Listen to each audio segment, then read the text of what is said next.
Hello and welcome. I know many of you use these videos to help you fall asleep. So before we begin, be sure to like the video and subscribe to the channel. Also comment where you're from and at what time you're watching. Take a moment to get comfortable, relax, and let yourself unwind. David sat at his desk, staring at his laptop screen. It was late, too late to still be awake, but his mind refused to rest.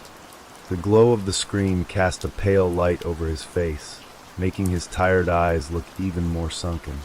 He reached for his coffee, now cold, and took a sip anyway. Just a few more emails, then he would go to bed. As he clicked through his inbox, a new email appeared at the top of the list. The subject line made his breath hitch. From David Carter to David Carter. Sent, October 2nd, 2029. Subject, don't go to work tomorrow. David frowned. His name was on the sender line. His own email address. That was impossible. He stared at the date. October 2nd, 2029. That was 5 years from now. His first thought was that it had to be a prank. Maybe some hacker or a glitch in the system. But curiosity got the best of him. He clicked it open. The message was short. David, do not go to work tomorrow. Trust me. Destroy this email after reading. That was it. No explanation. No details. Just a warning. David let out a nervous laugh. This had to be a joke. Maybe someone at work was messing with him. He checked the email headers, but everything looked normal. It really had come from his own account. He rubbed his face and leaned back in his chair. His apartment was silent, except for the faint hum of the refrigerator. The air felt still, too still. He shook his head. This was stupid. He had a big meeting in the morning, a presentation he had been preparing for weeks. There was no way he was skipping work because of some weird email. Still, the uneasy feeling wouldn't go away. He decided to reply. Nice try. Who is this? He hit send. Almost immediately, an error message popped up. Delivery failed. This email address does not exist. David stared at the screen, his heart pounding. How was that possible? It was his own email address. He tried again, typing out another message, but the same error popped up. The email was undeliverable. A chill crept up his spine. He looked around his apartment, suddenly feeling like he wasn't alone. The shadows in the corners seemed darker. He shook his head and closed his laptop. This is stupid, he muttered. He got up, stretched, and turned off the lights. Maybe he had been working too hard. Maybe he was just tired. He would sleep, wake up, and laugh about this in the morning. But as he lay in bed, staring at the ceiling, the words kept replaying in his mind. Do not go to work tomorrow. Trust me. He didn't know why, but he felt like something terrible was coming.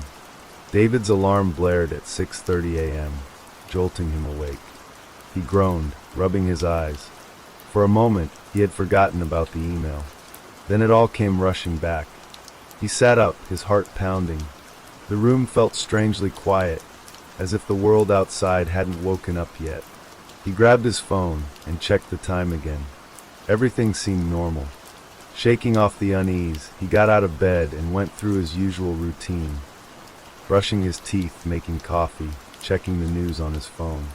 He kept glancing at his laptop, debating whether to check the email again. But he already knew what it said. Don't go to work. David sighed.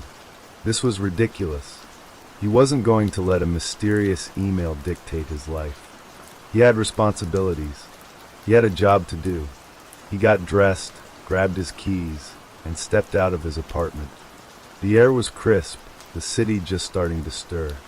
As he walked to the subway, he couldn't shake the feeling that something was off. The streets felt emptier than usual. There were cars, people, but everything seemed quieter, like the world was holding its breath. David told himself he was imagining things. He reached the subway station and descended the steps. The fluorescent lights flickered overhead, buzzing faintly. A handful of commuters stood on the platform, staring at their phones. David checked the time. The train should arrive in 2 minutes. Then from the corner of his eye, he saw something that made his blood run cold. A man was standing at the far end of the platform, staring directly at him. David swallowed, glancing around. No one else seemed to notice. The man didn't move, didn't blink. He was too far away for David to make out his face, but something about his posture sent a chill through him. David turned away, pretending not to see. He checked his phone, scrolled through messages, tried to ignore the growing sense of dread. A minute passed, then another. He glanced back. The man was closer. David's breath caught in his throat. He hadn't seen him move. It was as if he had just appeared closer. The train's headlights appeared in the tunnel, a distant glow approaching fast. David exhaled in relief. He just needed to get on the train and forget about this. The train rushed in, slowing as it approached the platform. The doors hissed open. David stepped forward. A hand grabbed his wrist. Cold, clammy, unnaturally strong. David spun around, yanking his arm free. The man was right there, inches from his face. His skin was pale, almost gray. His eyes were empty, hollow. His lips moved, but no sound came out. David stumbled backward onto the train, just as the doors began to close. The man didn't move. He stood on the platform, staring as the train pulled away. David's heart pounded against his ribs. He pressed his back against the wall, trying to catch his breath. What the hell was that? His wrist still felt ice cold where the man had touched him. David looked around the train car. A few passengers sat scattered throughout, lost in their own worlds. No one seemed to have noticed what just happened. He rubbed his temples. He needed to calm down. He was just tired. That was all. Just tired. But deep down, he knew something was wrong. Something was very, very wrong. David sat stiffly in his seat, gripping his wrist where the strange man had touched him. The cold sensation lingered, sending a dull ache up his arm. He kept his eyes on the subway doors, half expecting the man to be standing at the next station, waiting for him. The train rumbled forward, the fluorescent lights flickering overhead. David swallowed hard and took a deep breath. He needed to stop panicking. Maybe the man was just some deranged commuter. Maybe David had imagined the way he moved, the way he seemed to appear closer without stepping forward. He shook his head and forced himself to focus. He pulled out his phone, checking his work emails, trying to drown out the gnawing unease in his chest. The train slowed as it approached the next station. David clenched his jaw and glanced toward the platform. His stomach twisted into knots. The man was there, standing completely still, staring at him. David's pulse pounded in his ears. He gripped the seat, his breath coming in short gasps. The doors opened. A few people got on, some got off. The man didn't move. David squeezed his eyes shut. This wasn't real. It couldn't be. The doors slid shut. The train pulled away. He forced himself to count his breaths, grounding himself. When he opened his eyes, he dared one last glance at the platform. The man was gone. David exhaled shakily and leaned back against his seat. He needed to get a grip. He had been working late, barely sleeping. His mind was playing tricks on him. That was all. After a few more stops, the train reached his station. He stepped out, glancing over his shoulder one last time. No sign of the man. He hurried up the steps and out onto the street, breathing in the fresh air. The city bustled around him, cars honking, people chatting, life moving as usual. Maybe he was just overreacting. He walked the few blocks to his office, his nerves slowly settling. The towering glass building loomed ahead, a familiar sight. He had worked here for years. Everything was normal. David stepped inside. The lobby was quieter than usual. The receptionist, Marcy, wasn't at her desk. The usual morning crowd wasn't gathered by the elevators. David pressed the button and waited. The elevator doors slid open with a soft chime. He stepped inside. The moment the doors shut, the lights flickered. A sharp static noise crackled through the speakers. David's stomach clenched as the elevator jerked. the floor shuddering beneath his feet. Then, the lights went out. Total darkness. David's breath hitched. The air felt thick, suffocating.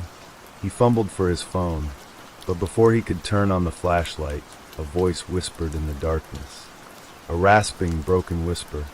"You shouldn't have come." David's blood ran cold.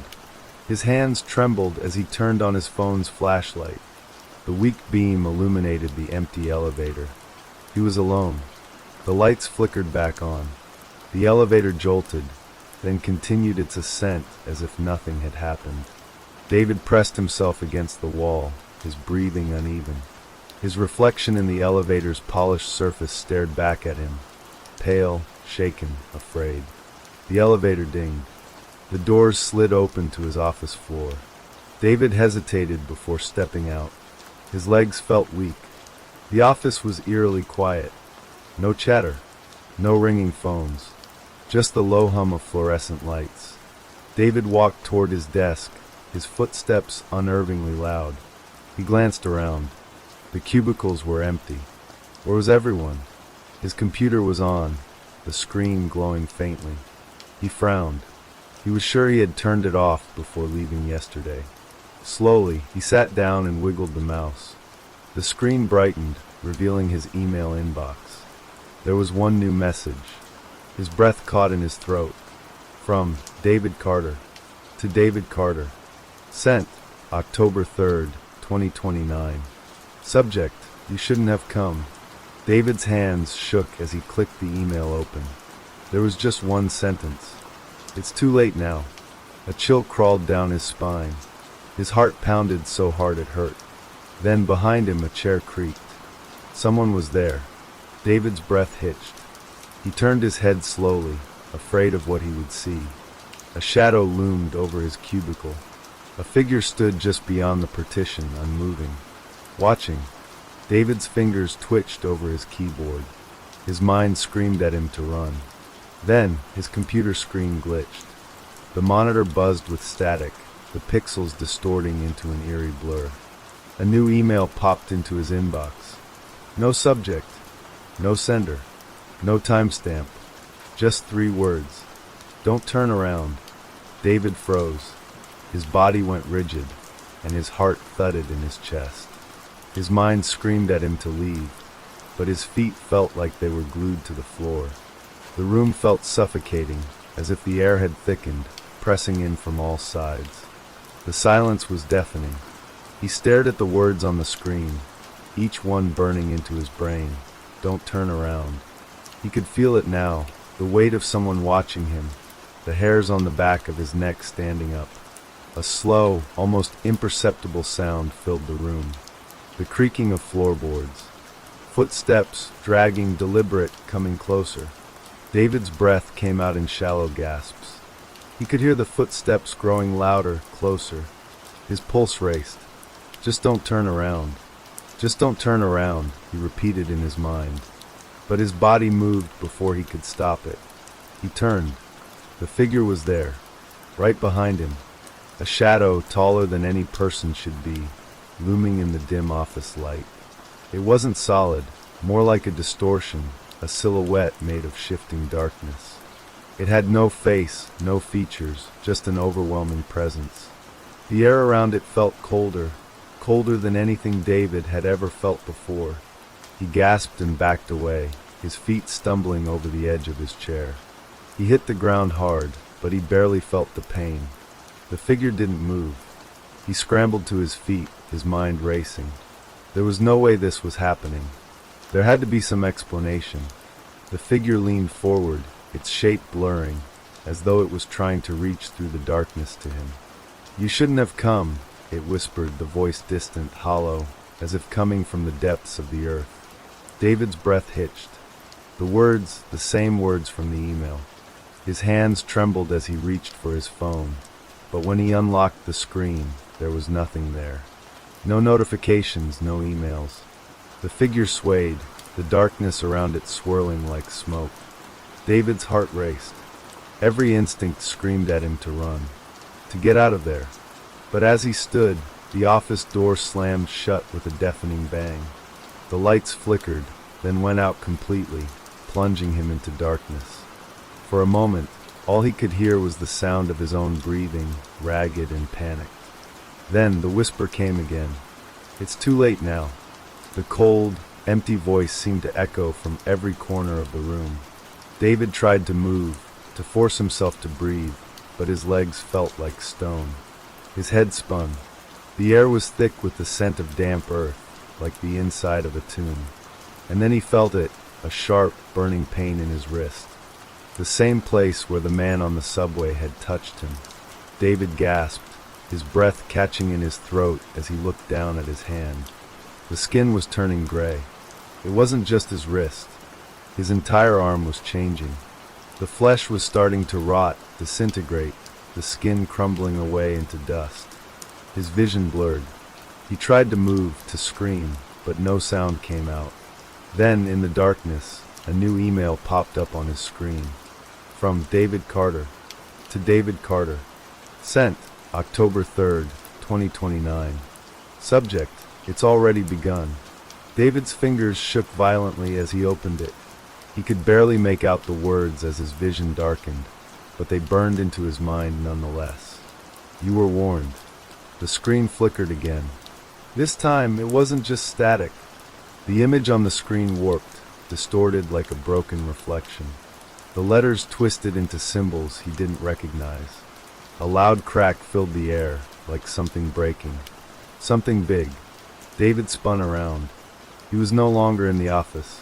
The walls were gone, replaced by a vast black void. There was no floor, no ceiling. Just endless, suffocating darkness. He was falling. He reached out, but there was nothing to grab, nothing to hold on to. He screamed, but his voice was swallowed by the dark. Then a single, blinding light pierced through the void. He reached toward it desperate, but as he did, the ground beneath him cracked, and he tumbled downward deeper into the darkness.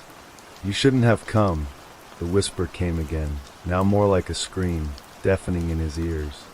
The darkness pulled him in, and then just as suddenly it stopped. David was back in the office. Everything was as it had been before. The lights flickered back on. The door was open. The sounds of the office filled his ears, the hum of the fluorescent lights, the distant clatter of keyboards. But something was wrong. He looked down at his wrist. It was normal again. No sign of rot. No sign of damage. Had it all been a dream? No. There was one thing he couldn't deny. On his screen, an email appeared. From David Carter. To David Carter. Sent, October 3rd, 2029. Subject, it's your turn now. David stared at the screen, the blood draining from his face. The message was different, but there was one thing that hadn't changed. The email was sent from him, and there was no way it was coming from the past anymore. David's stomach twisted as he stared at the latest email.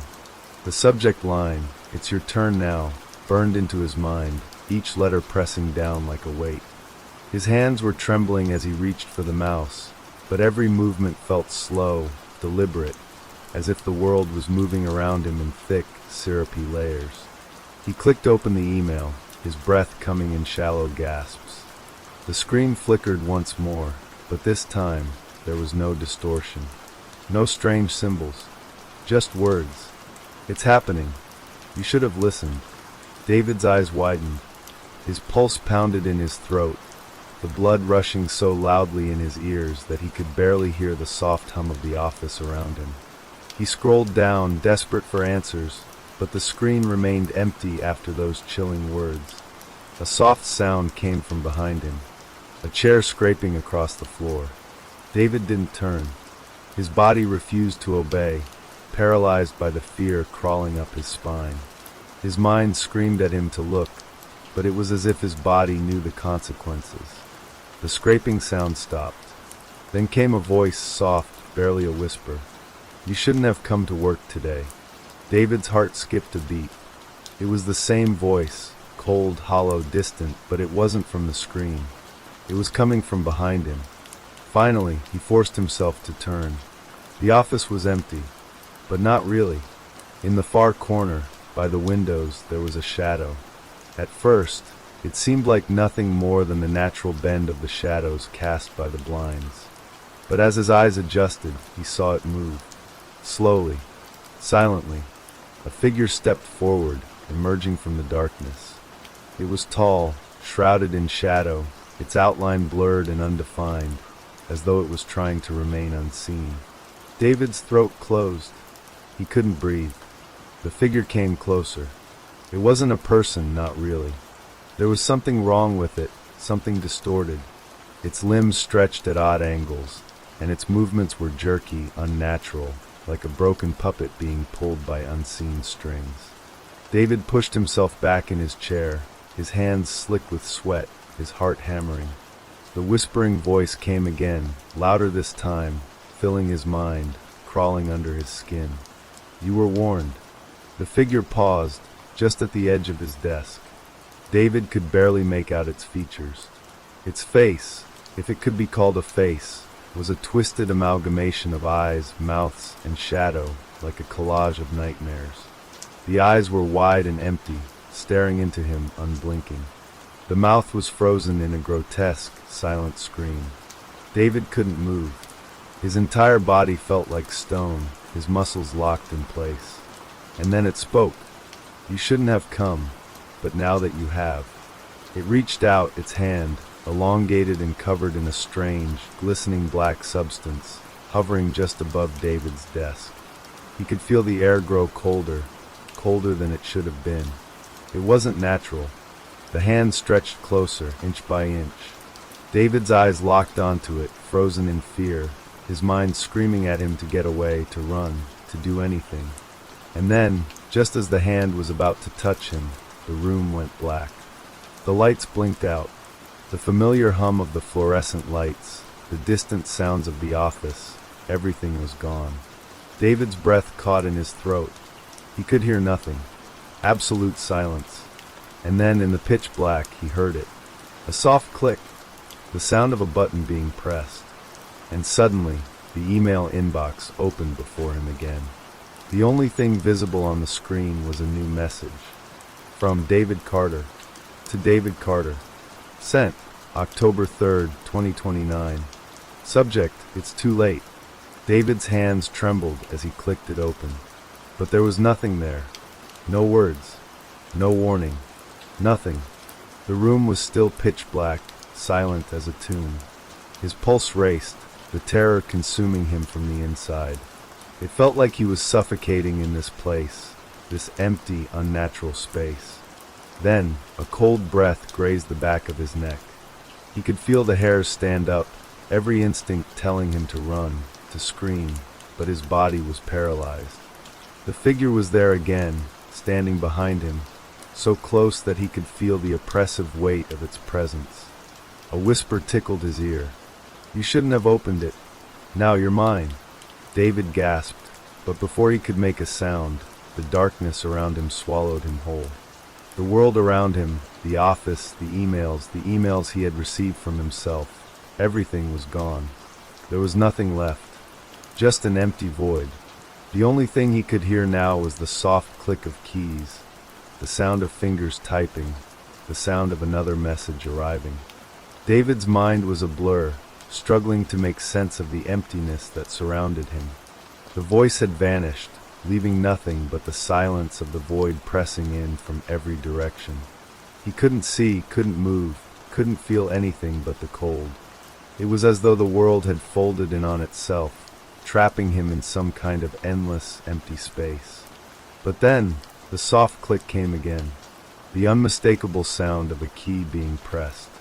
His body tensed, as if the action alone had somehow triggered his return to awareness. The sensation of his limbs, his skin, his very breath came rushing back all at once. The next click was louder, sharper.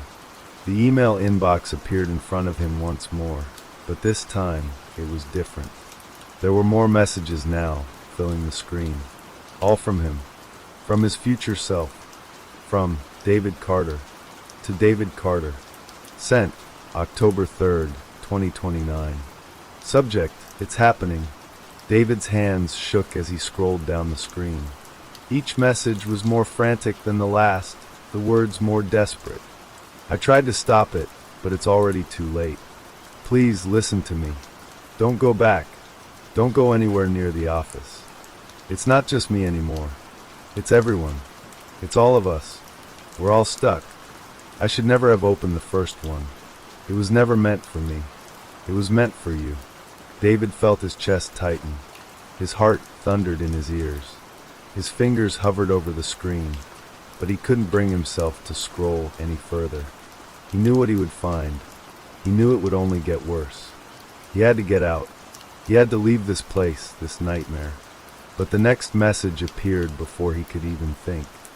From David Carter to David Carter. Sent October 3rd, 2029. Subject: it's your turn now. The words stung. The screen seemed to pulse with an energy of its own, as though the words themselves were alive, burning their way into his soul. There was a sound in the distance now. It was faint but unmistakable, a low mechanical hum, the sound of machines working. Suddenly, the space around him began to shift. Slowly at first, the shadows began to twist and ripple like a liquid undulating around him. His vision blurred, and then, before he could react, he was pulled forward into the screen. It felt like being dragged underwater. The pressure built, suffocating, until he couldn't breathe. His chest tightened, and his limbs felt like they were being crushed under the weight of it all. His thoughts were lost in the whirlpool of darkness. And then, with a violent jolt, the world shifted again. David found himself standing in the office once more, but this time it was different. The air was thick with an unnatural stillness. The walls were gray, faded, as if the life had been drained from everything. He wasn't alone. The shadows were moving, creeping along the walls, stretching toward him.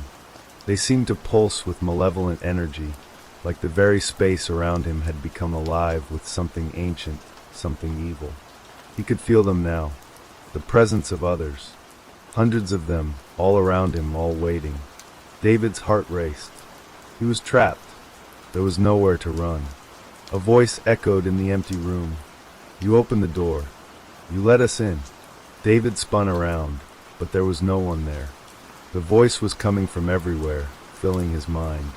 It was soft at first, but it grew louder, more insistent. "It's too late now. You can never leave. You've brought us here. All of us." The shadows crept closer. David could see them now, faces distorted, twisted beyond recognition, their eyes hollow and staring. There were dozens of them, maybe more, emerging from the darkness, their mouths opening in silent screams. David's knees buckled, and he collapsed to the floor, his hands pressed to his ears as if he could block out the voices. But they were too strong, too many. The whispers turned into cries of agony. The cries turned into screams. "Help! Please! Help!" The sound of it, the pain, the terror, broke through David's mind, tearing at his sanity. He closed his eyes, but it was no use. The images, the voices, they wouldn't go away. They were everywhere. They were inside him now. He couldn't breathe. He couldn't think. His body was shaking uncontrollably, his mind unraveling with each passing second. And then, as quickly as it had started, the voices stopped. The room went silent. David opened his eyes. He was back at his desk. The office looked normal again, almost too normal. The computer screen in front of him was calm. The email inbox was empty. It was as if nothing had happened. But something was wrong. David looked down at his wrist. The skin was gray again. The rot had returned. He gasped, his fingers trembling as he touched it. The decay was spreading, crawling up his arm, taking over his body. The coldness in his chest intensified. He wasn't alone. There was someone standing in the doorway, just outside his office. David turned. It was him, his future self. The man in the doorway smiled. A cruel, knowing smile. "You opened the door," his future self said, his voice cold and empty. "And now we're trapped here together. Forever." David's heart slammed against his ribs, the sight of his future self sending a wave of cold fear rushing through him. His legs shook, unable to support his weight. The room, the office, the world itself seemed to tilt around him, like everything was losing its grip on reality. His breath came in ragged gasps, but it felt like no amount of air could fill his lungs. The man standing in the doorway, his own face, twisted with a dark, knowing grin, stepped forward. Each movement was deliberate, slow, as though savoring the moment. "You shouldn't have opened the email." His future self's voice was low, distorted, like it was coming from deep underwater. "It's never meant for you to find out, but now that you have, there's no going back." David couldn't speak. His throat felt dry, as though it had been sealed shut. His mind screamed for him to run, to escape, but his body remained frozen, as if bound by some invisible force. The figure in the doorway was no longer just a man. It was a reflection of something darker, something wrong. The smile stretched wider, impossibly wide, and its eyes, David's own eyes, shone with an eerie, unnatural glow. The future version of David reached up, touching the side of his face, almost tenderly, like he was tracing an invisible scar. The air seemed to grow heavier with each passing second, as if the walls themselves were closing in. "You thought you could change it." The voice was full of pity now, as if David were a child, too naive to understand. "But nothing changes. It's always been this way. It's always going to be this way. And you are already lost." David stumbled back from his desk, his hands shaking, his legs barely able to hold him. The room felt smaller now, suffocating. The walls seemed to pulse, as though they were breathing, closing in tighter with every breath he took. He wanted to scream. He wanted to run. But his voice was locked inside, trapped in his chest, suffocated by the overwhelming pressure. He reached for the door, his hand trembling as he gripped the handle, but the door wouldn't budge. It was as if it had become part of the walls themselves. "It doesn't matter where you go," the figure said, taking another step forward. "You can't escape." David turned, his mind racing for a way out. Anything to get away from the twisted version of himself that seemed to be growing more monstrous by the second.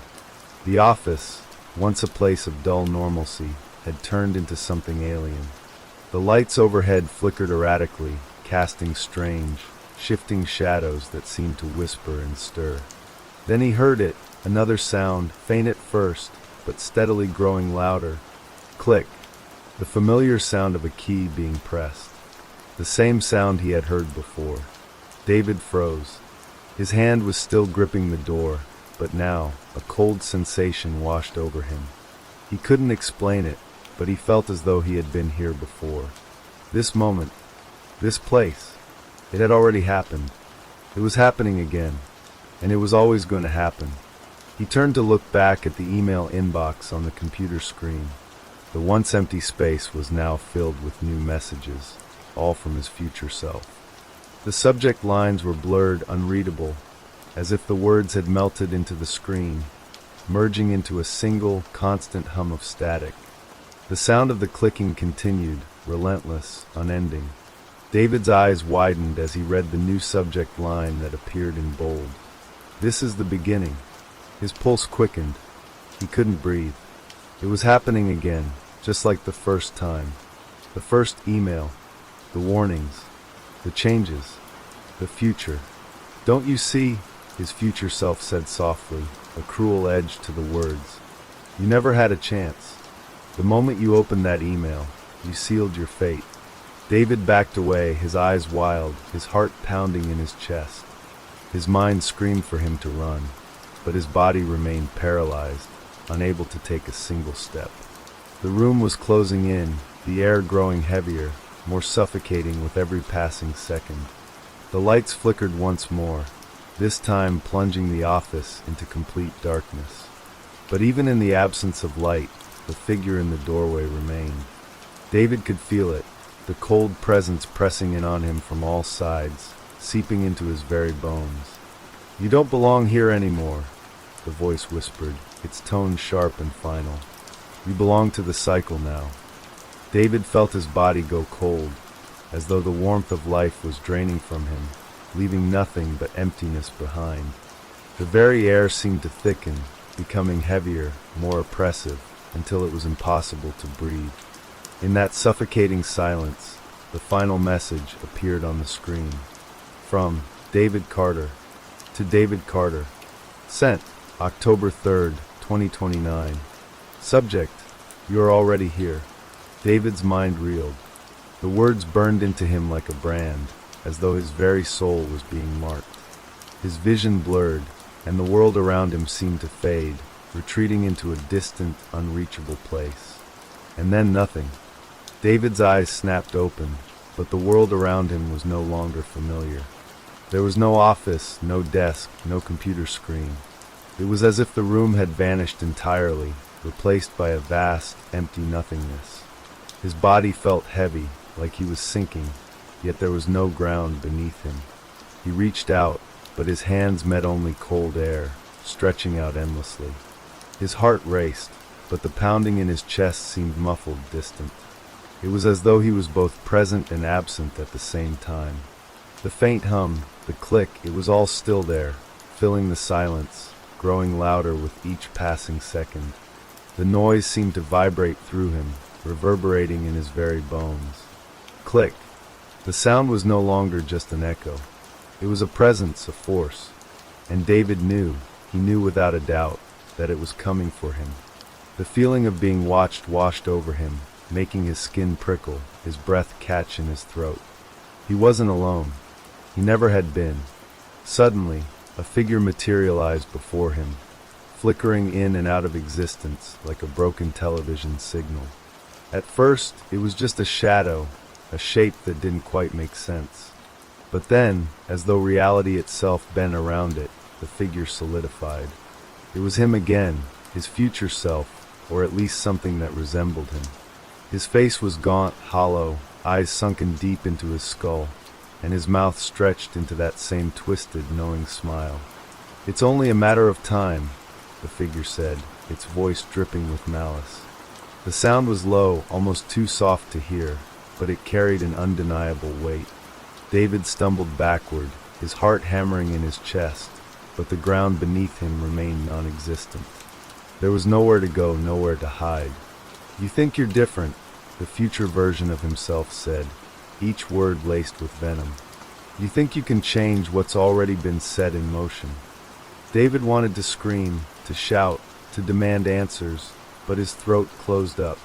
His mouth moved, but no sound came out. His mind was spinning, each thought colliding into the next, until they all became a jumbled mess. The figure took a step closer, its eyes glowing a sickly yellow now, piercing through the darkness. "You've been trying to fight it, but you're just a part of the plan. You always have been."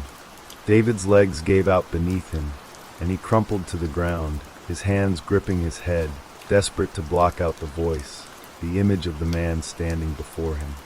"You're already here, David. You're in it now, and you can't leave. None of us can." The figure began to fade, dissolving into the nothingness, but its voice lingered, echoing in David's mind. "It's already too late." David tried to stand, to fight the overwhelming dread that gripped his chest, but his body wouldn't respond. His mind was racing, but the thoughts were no longer his own. They were fragments, scattered pieces of something larger, something far more terrifying than he could comprehend. The emptiness around him seemed to grow, expanding, stretching, as if the very space was devouring him. Every breath he took felt heavier, suffocating. And then, as suddenly as it had begun, the world shifted again. David was back in the office. But this time it was different. The air was thick with tension, heavy with a sense of inevitability. The walls, once bland and unremarkable, now seemed to pulse with a life of their own. They seemed to watch him, as if they were waiting, anticipating something. The computer screen flickered to life in front of him, its harsh glow cutting through the dim, sterile light of the room. The inbox was open, and the emails, they were there. All of them, each one filled with frantic, desperate messages from his future self. The words had become even more fragmented, the sentences broken, like someone was trying to warn him, but couldn't. "Don't go! Please! You don't know what's coming. You don't. David's eyes blurred as he scanned the emails. His pulse quickened as his future self's final message appeared on the screen. From David Carter to David Carter. Sent, October 3rd, 2029. Subject, you're still not listening. David's hand hovered over the mouse. He knew what would happen next. He had already seen it, lived it. The screen would blink, and a new message would appear. The cycle would continue. He would be trapped. Again. The click, the hum, the voices. It was all coming back. The endless loop that was never meant to be broken. His mind screamed at him to stop, to leave, to do anything to end it. But no matter how hard he tried, his body wouldn't obey. His fingers twitched toward the mouse, helpless to resist the pull of the screen. He clicked. You've sealed your fate. The message flashed on the screen, but the words didn't just stay there. They began to move, swirling around the inbox, forming into a whirlwind of letters and symbols. David's eyes widened as the text writhed, shifting like a living thing. The letters blurred and merged, until they finally settled into one final sentence. It's already started. The end is here. The walls seemed to close in around him, the shadows pressing in from every direction. The air felt like it was thickening, becoming heavier, suffocating. He could feel it now, the presence, the weight of something ancient, something malevolent, creeping toward him. He could hear the whispers again, rising in volume, until they were all he could hear. You've opened the door, and now we're coming for you. The voice was not just from the computer screen anymore. It was everywhere. It was inside him, inside his head, inside his very soul. David's body shook violently. His vision blurred, his limbs numb, as if he were being pulled apart from the inside out. And then a new sound. Click. David's body jerked at the sound. It wasn't just the sound of the email, the click. It was something else, something closer. A sound that wasn't just in his ears, but in his very bones, in the marrow of his spine. His mind screamed to look away, to shut down the computer, to make it stop, but he couldn't. His hands, stiff and unresponsive, moved on their own, drawn to the keys once again. The light above him flickered wildly, casting jagged shadows across the room, as if the very air was alive with the echo of what he had opened. His future self smile remained, twisting and stretching on the screen, but now it was no longer just a face. It was a presence, a dark force, waiting for him to succumb to it. David wanted to scream, to plead, to beg for mercy, but there was no voice left in him. The room closed in, the walls pulsing with an unnatural rhythm. The faint hum of the email system was now a low growl, like the rumbling of distant thunder. He forced his eyes back to the screen, watching as new words began to appear, words that made his stomach churn with a deep, visceral terror. You can't hide from yourself. You never could. The words were no longer confined to the screen. They were in the room now, floating in the air, hanging like an invisible mist that wrapped around him. He could feel them, thick and oppressive, pressing against his chest, his throat. David tried to push away from the desk, to stand, to move, but his body wouldn't cooperate. His limbs felt like they were made of lead, too heavy to lift, as though the gravity in the room had increased tenfold. He was trapped. Again. The email inbox blinked again, as though urging him to open it, as though it were calling to him. The message he had just read flickered, glitching out, changing shape and form before his eyes. The sentence stretched, its words twisting into something else. There is no tomorrow. The realization struck him with the force of a thunderclap. The emails, the warnings that had always seemed so cryptic, so bizarre, they weren't just trying to prevent something. They were rewriting time. They were manipulating the very fabric of reality. And he was at the center of it all. His mind reeled. The loop, the endless cycle, was real. Every time he opened the email, every time he looked at the screen, he had just stepped deeper into the trap. Each click, each glance, was pulling him further into something darker, something older. Click. The sound again. A new message, this time without any subject line. Just a blank email, but the contents were enough to make David's blood run cold.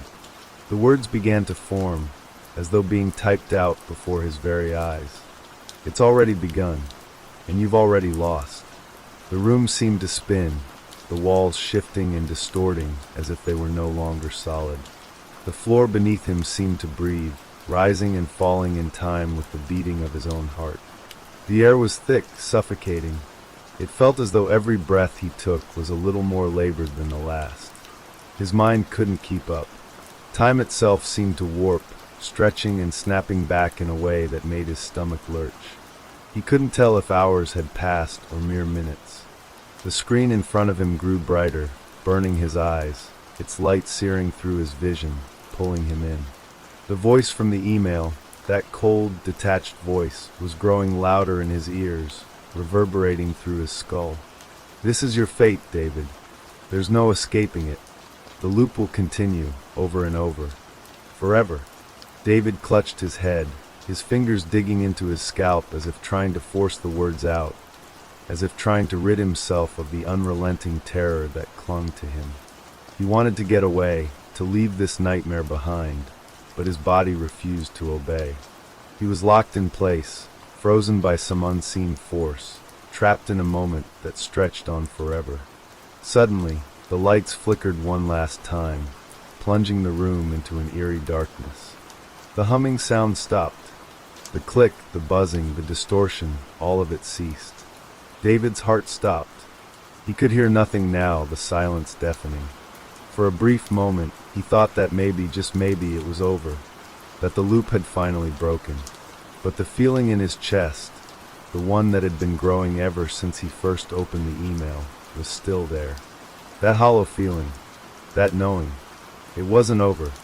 The email inbox flickered again, and a new message appeared, as if summoned by the silence. You should have listened. David's breath caught in his throat. The words felt real, so real, as if they were burning into his mind, forcing their way in, unwilling to be ignored. The screen flashed once more, and the text began to glitch, flickering with an unsettling intensity. He couldn't look away. He couldn't escape. The words twisted and morphed, pulling his focus into them, until there was nothing left but the letters on the screen. Now we're here. A cold shiver ran down David's spine, and the sensation of being watched returned, more intense than ever. The walls began to bend and twist, the shadows elongating, stretching toward him like fingers made of darkness. The air grew colder, and for a fleeting second, David thought he saw something move in the corner of his vision. Then, with a final deafening click, the lights blinked back on. David gasped for air, his lungs burning as though he had just resurfaced from underwater. The sudden light was blinding, almost painful. His eyes darted around the room, but everything was wrong. The office, once so familiar, now looked unfamiliar, as if it had been stretched beyond recognition. The walls were cracked, their surfaces coated in a dark, slick substance. The air itself was thick with an oppressive weight, like he was breathing through a cloud of fog. He tried to stand, but his legs felt like jelly. His vision swam as he stumbled toward the desk, the monitor flickering violently. He reached for the mouse, his hand shaking uncontrollably, but just as his fingers brushed against it, the screen went black. For a moment, the room was swallowed by darkness again. His heartbeat thundered in his chest, filling the silence like a drumbeat. David blinked, trying to clear the spots from his vision, and just as suddenly as the blackness had consumed him, the screen flared back to life. But this time, it wasn't just the inbox he saw, it was the image of himself. His future self, standing right there in the middle of the room, staring at him with those hollow, empty eyes. David's breath hitched. The figure was no longer just a face on a screen. It was real. It was standing in front of him, too real to be anything but his own reflection of a nightmare come to life. The man's clothes were tattered, as though he had been trapped in this place for far too long. His once pristine shirt was torn, his skin pale and stretched tight across his bones. Without a word, The figure raised a hand, pointing directly at David. "You still don't understand, do you?" The future David spoke, his voice distant and cold, as though it were coming from a faraway place, echoing off the walls of David's mind. "It's too late for you. Too late for all of us. You're part of it now." David staggered back, his mind spiraling. His body trembled with fear, but it wasn't just fear of the man in front of him. It was the realization that everything he had seen, everything he had felt was real. Every warning in those emails, every strange, inexplicable event, it had all led him here to this moment. The figure's mouth curled into a twisted grin, a smile that was too wide, too unnatural to be anything but terrifying. He tilted his head slightly, his eyes narrowing, as though sizing David up. "You're inside the loop, David," he said, his voice slow and deliberate. "The emails, the warnings, they're not to save you. They're to prepare you. You're not going to stop it. You can't stop it." David's legs gave out beneath him, and he fell to his knees, his breath ragged and shallow. His hands pressed against his temples, trying to hold his head together, as if the pressure from the words was too much to bear. "What are you talking about?" David managed to gasp, his voice trembling. "What loop? What is this? Why are you doing this to me?" The figure took a step forward, its face never leaving David's. The dark, empty eyes seemed to swallow all the light in the room. David couldn't look away. His body wanted to flee, but his mind was caught, trapped by the force of the figure's gaze. "You really think you can run?" the future David asked, his voice dripping with mockery. "You've been running your whole life, haven't you? From your fears, from the truth. You think you can avoid the consequences, avoid what's coming. But there's nowhere left to go, David. You're here, and you always will be." The words struck David like a physical blow. He felt the weight of them press down on him, suffocating him. His eyes darted around the room, searching for a way out, but there was nothing. No escape. No exit. He was locked in a cage of his own making. But why? David choked out, his voice hoarse. Why me? Why this? The future version of himself smirked, his smile growing even wider, until it was almost too grotesque to bear. Because you were always meant to be part of it. The email was just the beginning. You were chosen. The figure paused, letting the words hang in the air, thick with dread. The emails, they're not coming from me. Not really. They're coming from something older. Something more. David's heart skipped a beat. The air seemed to grow even colder, the shadows creeping closer, tightening their grip around him. His mind was reeling from the implications of what the figure had just said. You were never meant to escape, the figure continued, stepping closer until its face was only inches from David's. You've opened the door, and now we all have to walk through it. Suddenly, the room seemed to shift again. The edges of the walls blurred, distorting as if reality itself was unraveling before David's eyes. The floor beneath him groaned, and the air was filled with a low, vibrating hum, just like the one from the emails. It was real, all of it.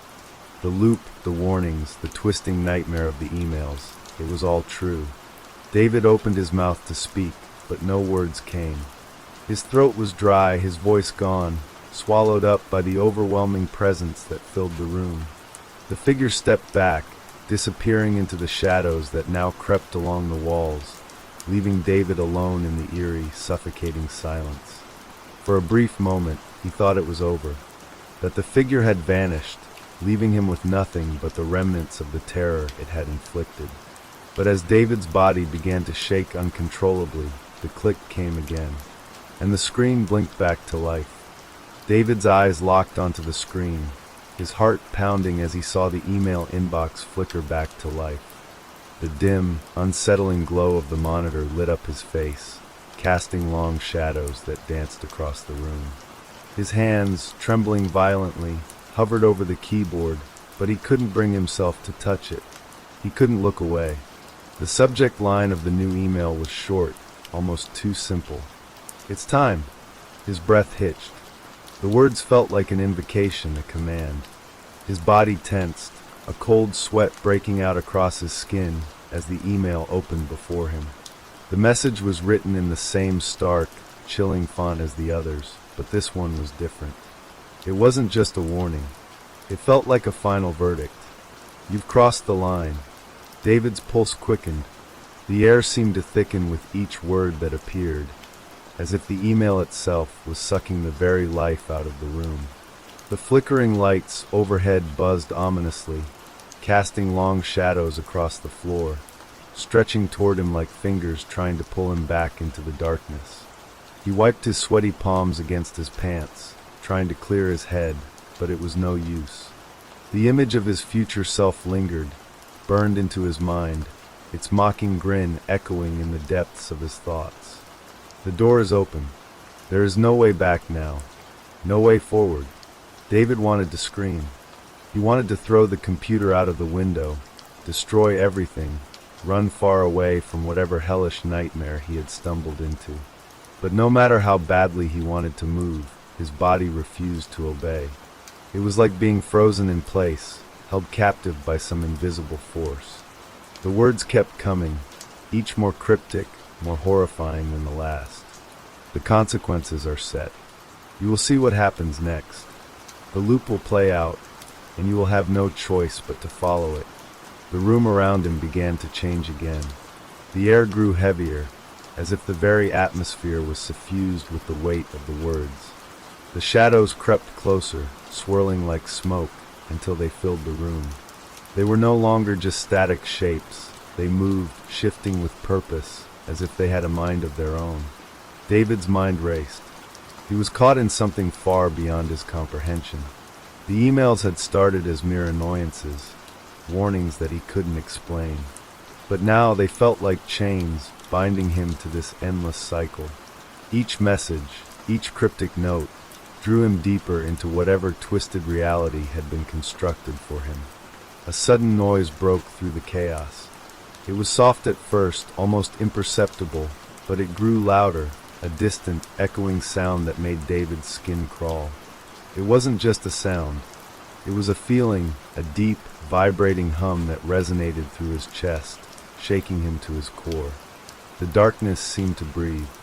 The walls shifted and groaned as if they were alive, expanding and contracting in rhythm with the hum. The shadows seemed to reach out, their long fingers brushing against his skin, sending chills up his spine. David closed his eyes, desperately trying to shut out the nightmare unfolding around him. But when he opened them again, the room was gone. Instead, he found himself standing in a hallway, long, dark, and narrow, with doors on either side. The same hum filled the air, vibrating through the very walls of the corridor. The temperature dropped, a cold, biting chill that seeped into his bones. He spun around, disoriented. There was no way out. No windows. No doors leading anywhere else but the hallway, stretching endlessly in both directions. And then he heard it, the sound of footsteps. Slow, measured, a faint tapping, echoing in the distance, growing louder. The hairs on the back of his neck stood on end. He wasn't alone.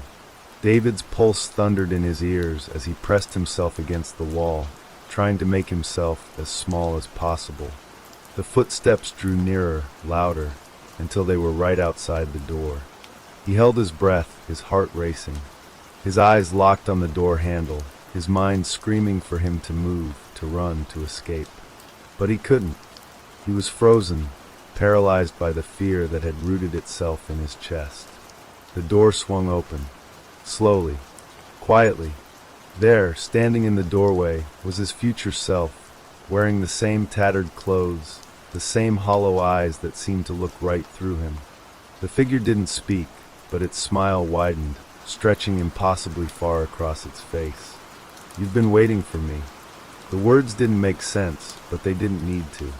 They hit David like a physical blow, knocking the breath out of him.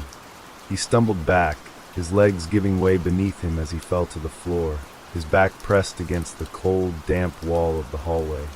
His future self stepped forward, moving with an unnatural, jerky motion, as if its body wasn't quite in sync with itself. The smile didn't waver. It only grew more grotesque with each passing second. David tried to speak, but no sound came. His throat was dry, his voice strangled by the terror coursing through him.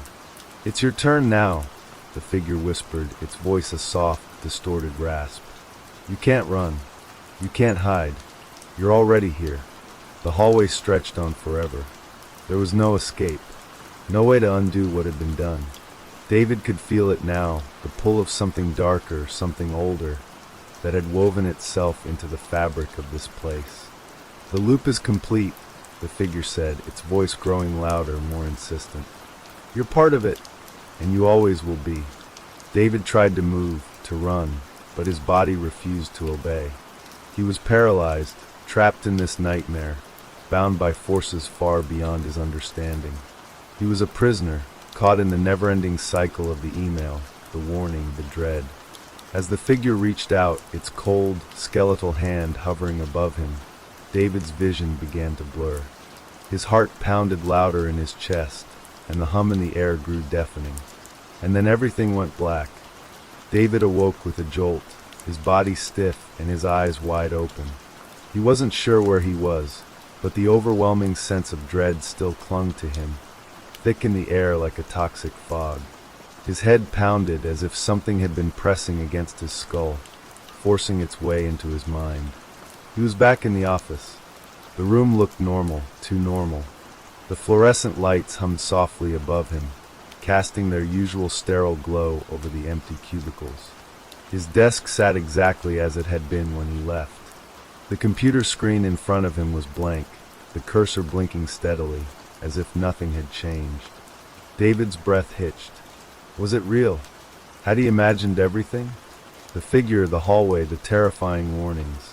Had it all been some twisted hallucination? Or was he still trapped in whatever nightmare he had stumbled into? His fingers trembled as he reached for the mouse, moving it slowly across the desk, as if afraid that the moment he touched it, the nightmare would resume. He clicked the mouse once, but nothing happened. The screen stayed blank, as though it were waiting for something. His hand hovered over the keyboard, his mind racing. Was it too late to stop it? Should he turn off the computer? Run? But then again, what good would it do? The warning had been clear. Don't go to work tomorrow. Tomorrow. The future had already started to unravel, and he was part of it now. He closed his eyes for a moment, trying to gather his thoughts, trying to make sense of the chaos in his mind. When he opened them again, his inbox was alive with new emails. Dozens of them, flooding his screen. His heart lurched. He clicked on the first one. "You can't escape. It's too late." A chill ran down his spine as he quickly closed the message, his breath ragged. He clicked on another. The loop has already started. Each email he opened carried the same theme, the same cryptic message. They were all from the future, all from himself. David slammed his hand down on the desk in frustration. His mind swirled with 1,000 questions, but they all seemed to blur together in a haze of dread. Was this the end? Was he truly trapped in a never-ending cycle? The lights flickered, and the hum grew louder, so loud that it felt like it was coming from inside his head. He felt it, that unmistakable pressure. It was happening again. And then, as the hum reached its peak, the screen went black once more. Only this time, something was different. There was no email waiting for him. No warning. No voice telling him what to do next. David sat there in the dark, his heart pounding, but there was nothing left to see. The room, the emails, the messages, they had all vanished. For a long moment, he just sat in silence. Then the phone rang. David's hand shot out to answer it, his breath shaky. "Hello?" he asked, his voice barely above a whisper.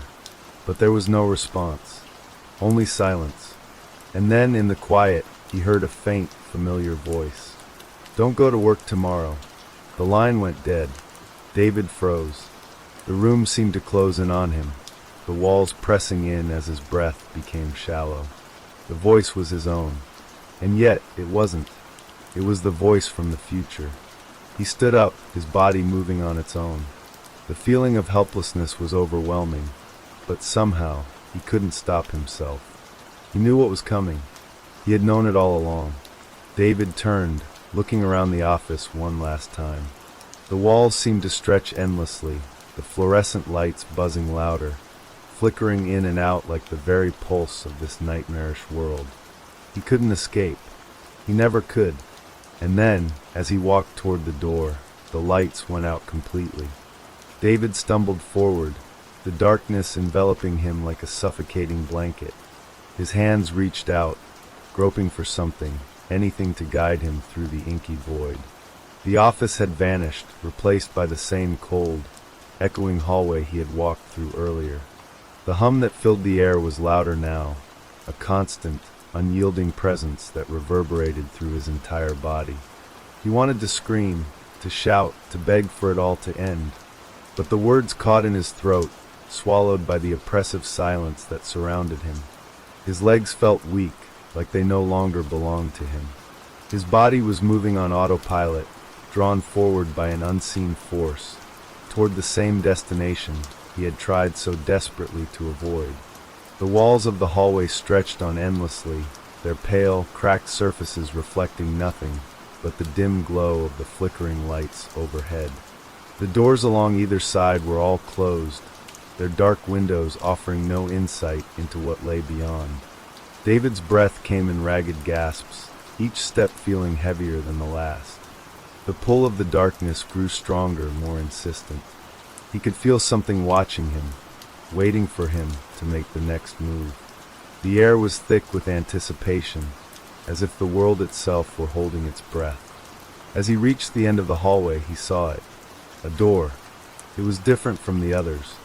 This one was slightly ajar, a sliver of light shining through the crack.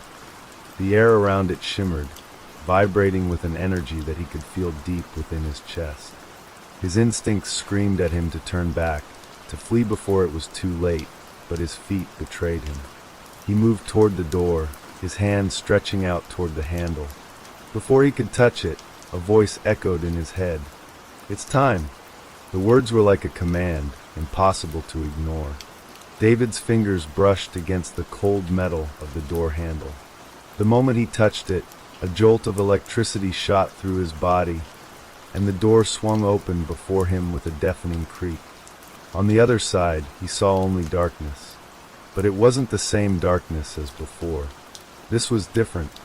It was deeper, darker, more consuming. The air was thick with the smell of decay and mildew, the scent of something long forgotten.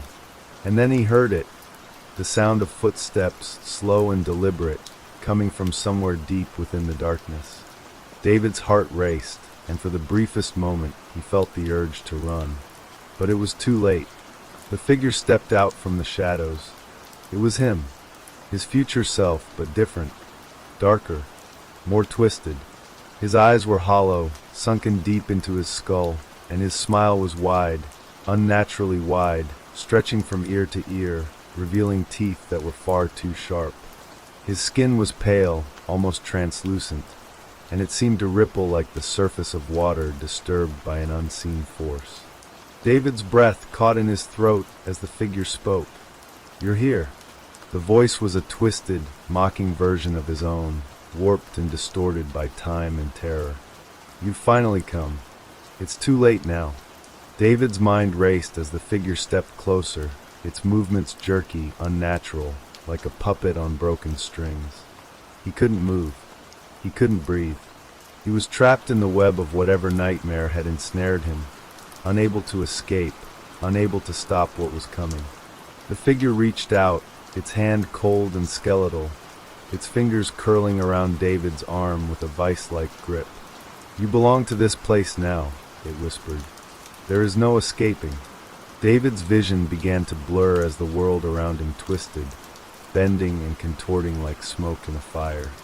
The hallway, the door, the figure, they all began to dissolve, merging into one indistinguishable mass of shadow and light.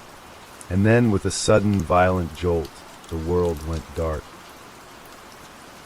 Name of the next story: The Late Night Grocery Run. It was nearly 2 a.m. when Sarah pulled into the parking lot of the 24-hour grocery store. The night air was cool and carried a faint smell of rain, though none had fallen yet. The store sat at the edge of town, its bright lights cutting through the dark like a beacon, and the hum of the overhead lights was the only sound that seemed to pierce the silence. She hadn't planned on stopping, but the cravings were too strong to ignore. A simple task, just grab a few things for dinner the next day. Maybe some snacks for the road trip she was planning for the weekend. Nothing out of the ordinary.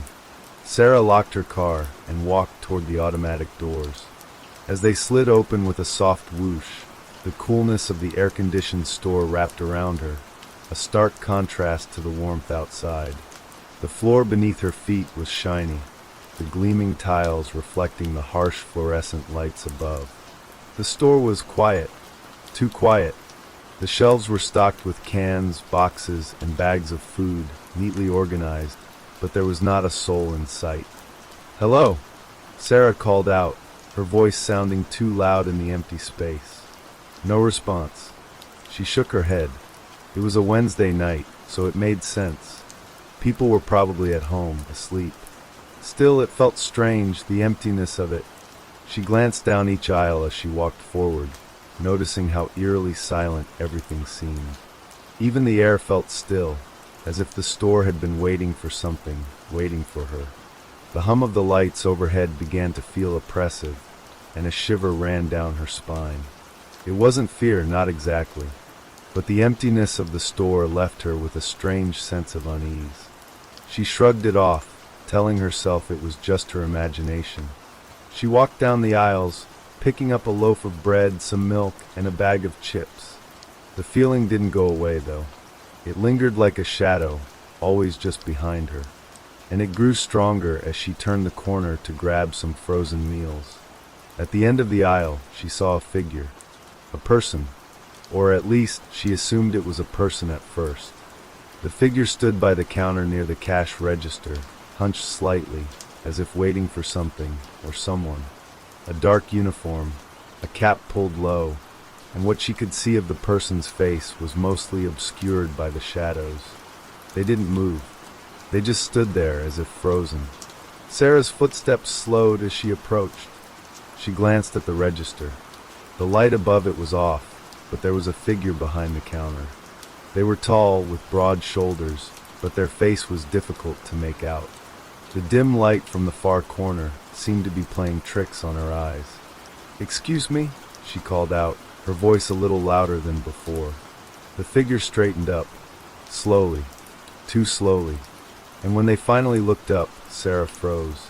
The person's face was wrong. Not in the way she expected, not in the way you might think of horror movies or nightmares. No, it was something else. Their face was completely smooth, featureless. No eyes, no nose, no mouth. Just a blank, skin-colored surface where a face should have been. Her heart skipped a beat. The figure tilted its head as if studying her, its hand slowly reaching up to adjust the cap, though there was no face to reveal beneath it. It was as though the person, if that's even what it was, didn't need to acknowledge the lack of a face. As if it was perfectly normal. "Can I help you?" the figure asked, and its voice was calm, almost soothing, but something about it sent a cold shiver crawling up her spine. Yeah," Sarah stammered. Her mind raced. What was going on? Was this some kind of prank? She blinked hard, trying to shake the image in front of her, but it remained. "I just need a few things," she said, her voice wavering slightly. The figure nodded slowly. Its head moved too fluidly, like it wasn't quite human. "I can help with that." Sarah took a step back, her eyes still locked on the figure, but her mind kept drifting. Why was it still here? It was so late, and the store was still so eerily empty. Her feet shuffled as she moved towards the self-checkout lanes, her gaze never leaving the figure. She could feel its eyes on her, even if there were no eyes at all. The air felt thicker now, pressing against her. She quickly grabbed the rest of what she needed: frozen pizza, eggs, soda, and some chips. She didn't want to look back, but she couldn't help it. Her instincts screamed at her to get out. She reached the self-checkout, but the machine wasn't working properly. The screen flickered and buzzed as though it couldn't recognize her items. And then she heard it again. "Are you sure you don't want me to help?"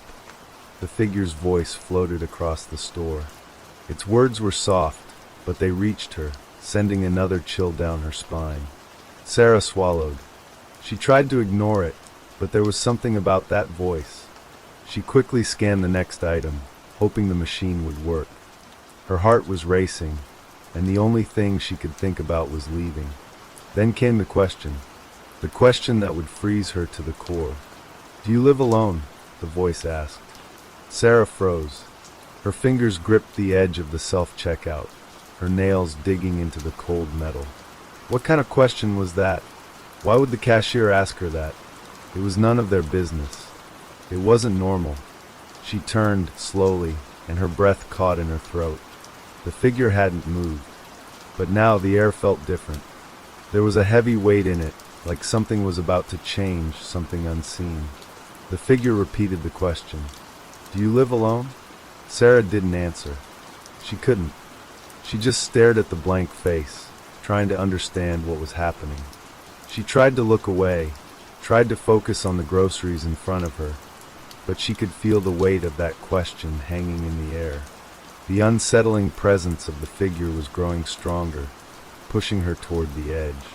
And then, before she could stop herself, the figure spoke again, its voice almost too smooth, too calm. "Why did you leave the door unlocked?" Sarah's blood ran cold. She was frozen.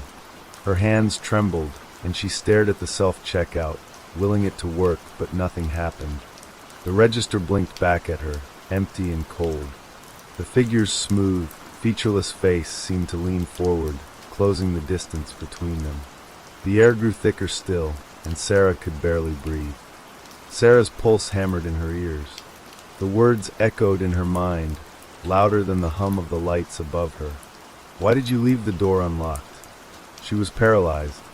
The store, the lights, the strange figure, it all blurred together in her mind.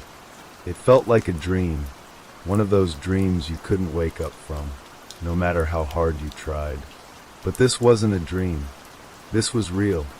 She was standing in the middle of the grocery store, her breath coming in shallow gasps, her body frozen in place. She tried to speak, but her throat was dry. Her mouth felt thick, like it wasn't her own. She opened it, and the words came out in a whisper. "What do you mean? What door?" The figure didn't answer right away. It simply tilted its head, that strange, unnatural movement, and stared at her. There was nothing in its expression, nothing to indicate what it was thinking, what it wanted. Just that smooth, blank face. Then it spoke again, its voice low and soft. "The door. To your apartment. You left it unlocked." "I saw it." Sarah's stomach churned. Her mind raced back to earlier that evening, before she left for the store. Had she locked the door? She thought she had. She always locked it. But now the doubt gnawed at her. The thought of returning to find it wide open, inviting whoever or whatever might be waiting. The very idea made her stomach twist in knots. She took a step back, away from the counter, trying to steady her breathing. The figure didn't follow her. It just stood there waiting, silent, watching. I didn't leave it unlocked," she said, her voice shaky but firm. She was lying. She didn't know what else to say. The thought of what might be waiting at home, the unknown threat looming over her, made her want to scream. But she forced herself to remain calm. The figure's head tilted again, a slow, deliberate movement. It didn't blink, didn't move in any way that would make sense for a normal person. The silence between them stretched, and the tension grew unbearable. "Are you sure?" the figure asked, its voice soft as silk. "I saw it. I saw the door." Sarah's heart skipped a beat. There it was again. The door. The thing that didn't make sense. She wanted to scream, to ask why it was even talking about this. But the words wouldn't come. Instead, she found herself backing away even further, her feet dragging as she moved toward the exit. Every step felt like it was taking her deeper into a nightmare, farther away from reality. The figure hadn't moved, but she could feel it. It was watching her every step. "Wait!" the figure called out. Sarah froze. She didn't want to turn around. She didn't want to face whatever was happening.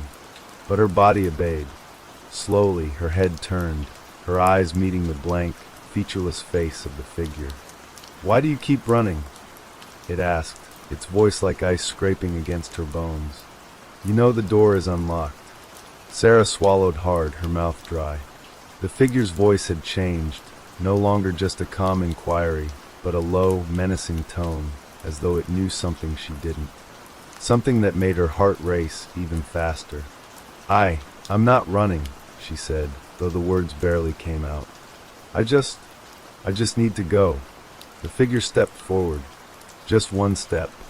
But it was enough to send a rush of cold through her veins, enough to make her heart thump louder in her chest. "I think you need to stay," the figure said. "There's something you need to understand." Sarah's mind spun. Understand what? What did this thing know? Why was it so fixated on her?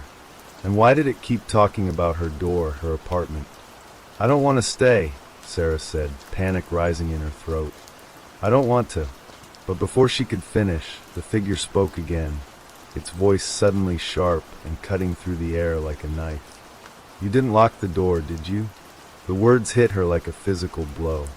A chill swept through her, and she staggered back, her breath caught in her throat. For a moment, the world around her seemed to spin, and she couldn't tell where reality ended and the nightmare began. The figure stepped forward again, its motion too smooth, too perfect.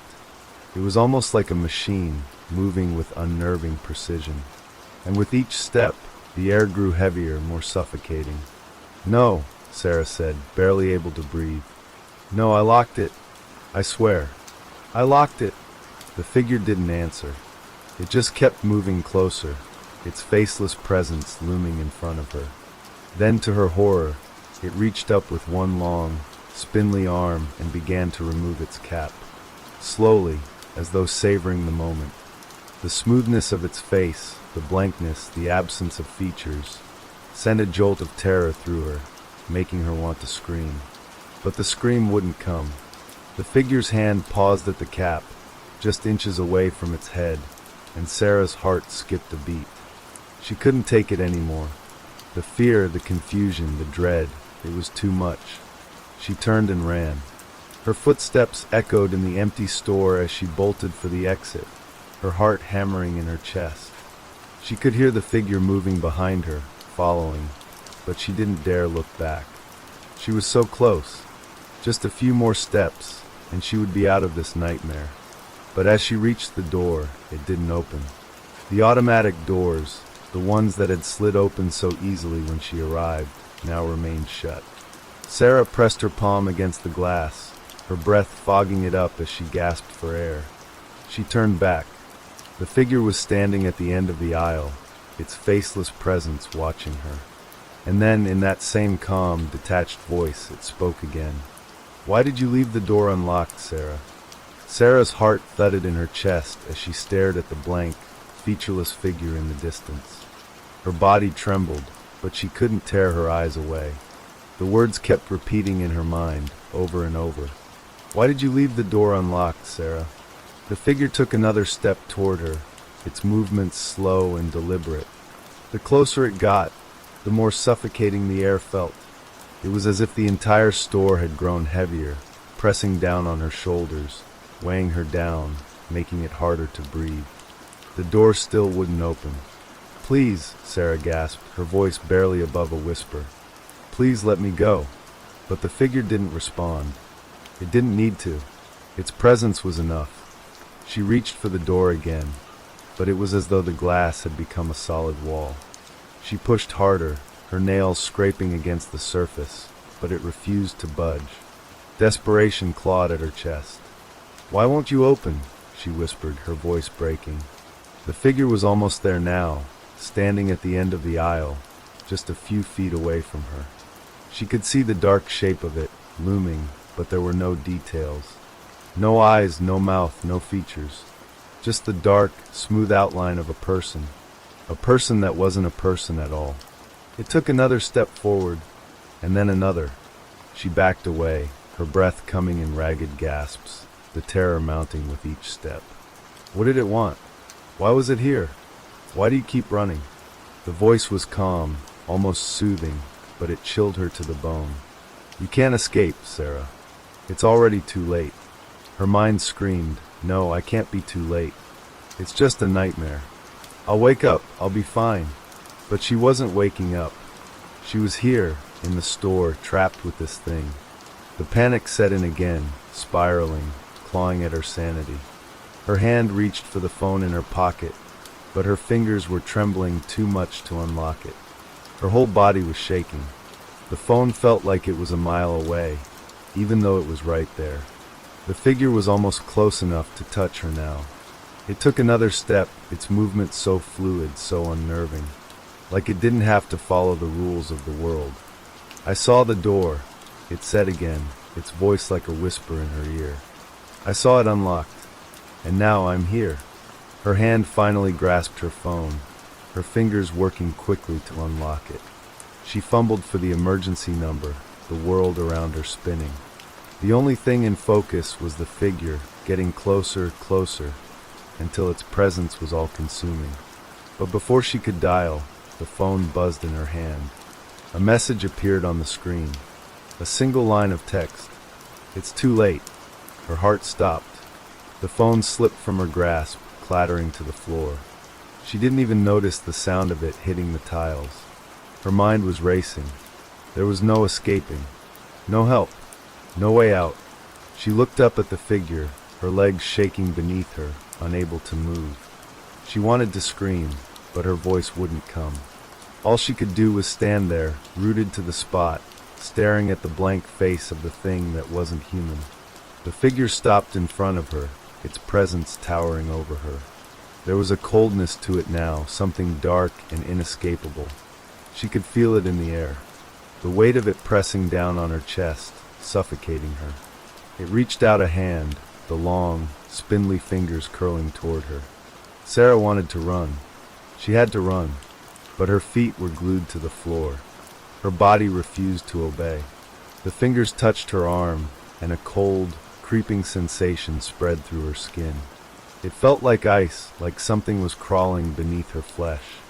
The figure leaned in, its voice soft, almost kind, but with a terrifying edge. You should have locked the door, Sarah. You should have locked it. Her body trembled, but she couldn't move, couldn't speak. The fear was overwhelming, drowning her, crushing her. The fingers tightened on her arm, and Sarah felt herself being pulled, slowly, inexorably, toward the figure. Her mind screamed, but it was as if the world had turned silent. The air felt thick, too thick to breathe, and the walls seemed to close in around her. Then, just as she thought she might collapse, a sound broke through the silence. The door. The automatic doors, the ones that had refused to open, finally slid open with a sharp, mechanical hiss. Sarah's eyes widened. The figure didn't react. It didn't seem to care. It just stood there, staring at her with its blank, faceless presence. With every ounce of strength she had left, Sarah yanked herself away from its grasp, stumbling toward the door. She didn't look back. She couldn't. Her legs moved on their own, carrying her out of the store, into the cool night air. The door slid shut behind her, and for a moment, the silence was deafening. Sarah stood there, gasping for breath, her heart racing. She looked around. The street was empty, the only sound the distant hum of street lights and the rustle of wind through the trees. The store was behind her now, dark and silent. She had escaped, for now, but the terror was still there, gnawing at the edges of her mind. She glanced down at her phone. The screen cracked from where it had fallen. She picked it up, hands shaking, and saw the message again. It's too late. She stumbled back to her car, the air colder now, the fear still clutching at her chest. She wanted to drive away, to get as far from the store as possible, but something held her there, something deep in her gut, something she couldn't shake. Before she could get into the car, she turned, glancing back at the store one last time. The lights were out now, the windows dark, but she could have sworn, just for a moment, she saw a figure standing in the doorway watching her. It was faceless, blank, and it knew her name.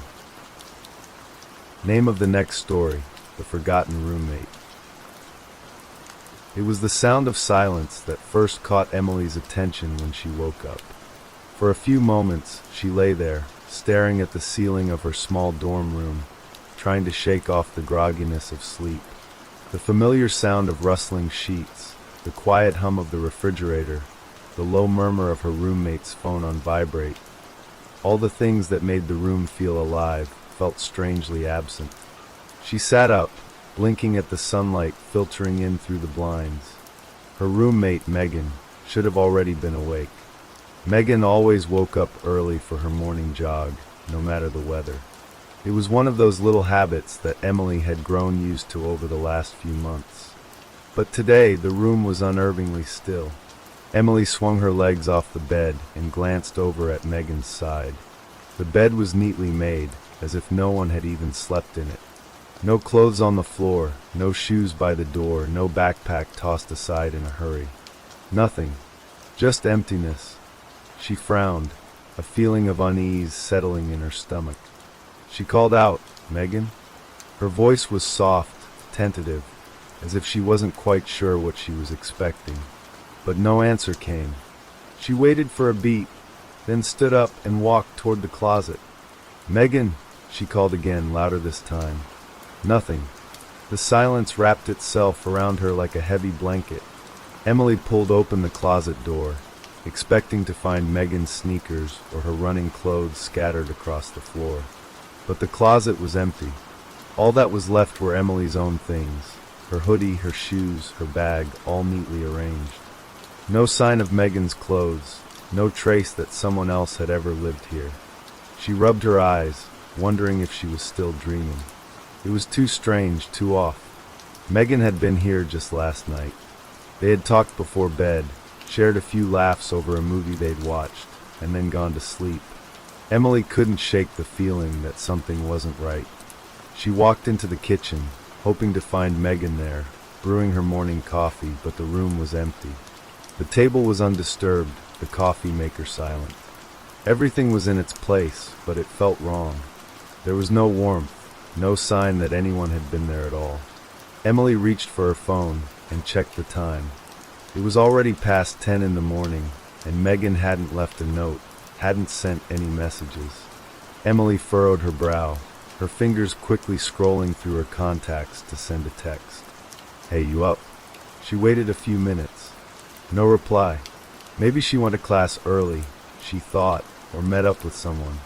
But that didn't make sense. Megan was always the one who would give Emily a heads up, even if she was going somewhere spontaneous.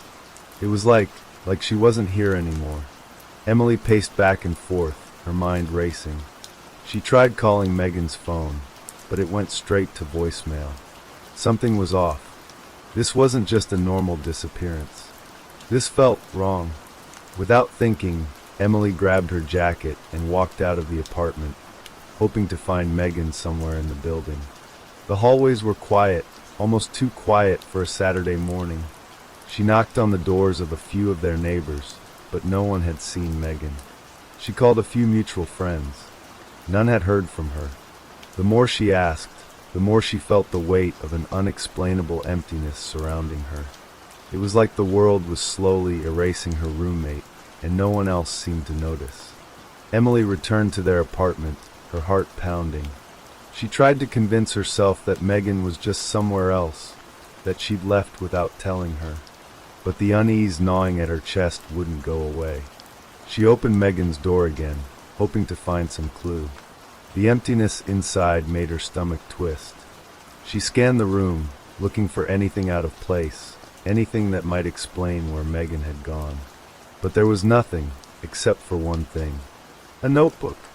It was sitting on Megan's desk, half open, as if she had left it there in a hurry. Emily approached it cautiously, sitting down in the chair. She flipped through the pages, most of them filled with the same handwriting Megan had always used, neat, precise, almost too perfect. But one page stood out. It was a list. It looked like a to-do list, but something about it made Emily's skin crawl. There were items on the list she recognized, things Megan had mentioned before.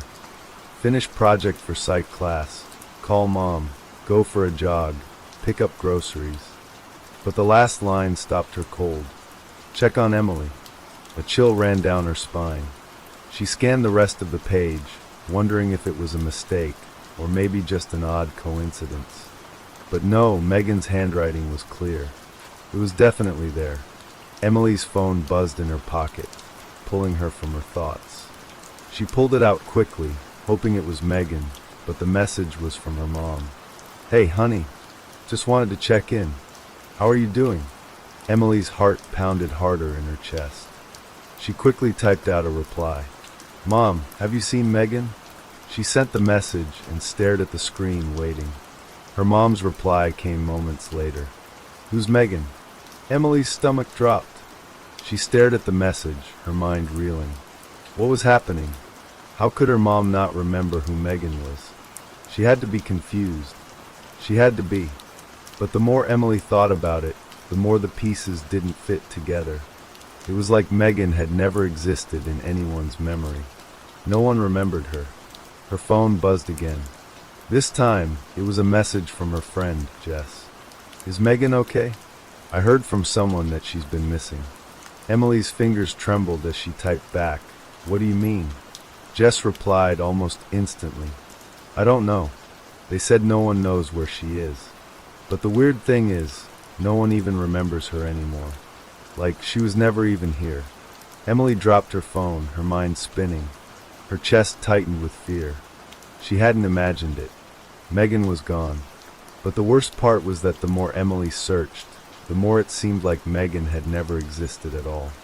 She rushed to Megan's side of the room again, looking through every drawer, every piece of clothing, every photo. But nothing was unusual. Everything was just as it had always been. Except for one thing. On the wall near the desk, there was a picture frame. A picture of the two of them, taken just a few months ago during a trip to the beach. Emily reached up, her hand trembling, to grab the frame. But when she looked at it, her heart skipped a beat. It wasn't the same photo she remembered. The picture was still of the beach, but Megan was no longer in it. It was just Emily smiling, standing there alone by the water. Emily froze. The blood drained from her face. What was happening? Where was Megan? Why was it like she had never existed? Emily stood there for what felt like an eternity, her hand still gripping the frame, her mind reeling. The photo, her memory of that day, was now altered like some cruel trick. She could remember it perfectly. Megan had been standing right next to her, laughing as the waves splashed at their feet. But in the picture now, she was alone. There was no sign of Megan, no trace of her ever having been there. Emily's pulse quickened. It wasn't just the photo that was wrong. The entire apartment felt off, like the walls were closing in on her, like something had been quietly erasing the traces of Megan's existence from every corner.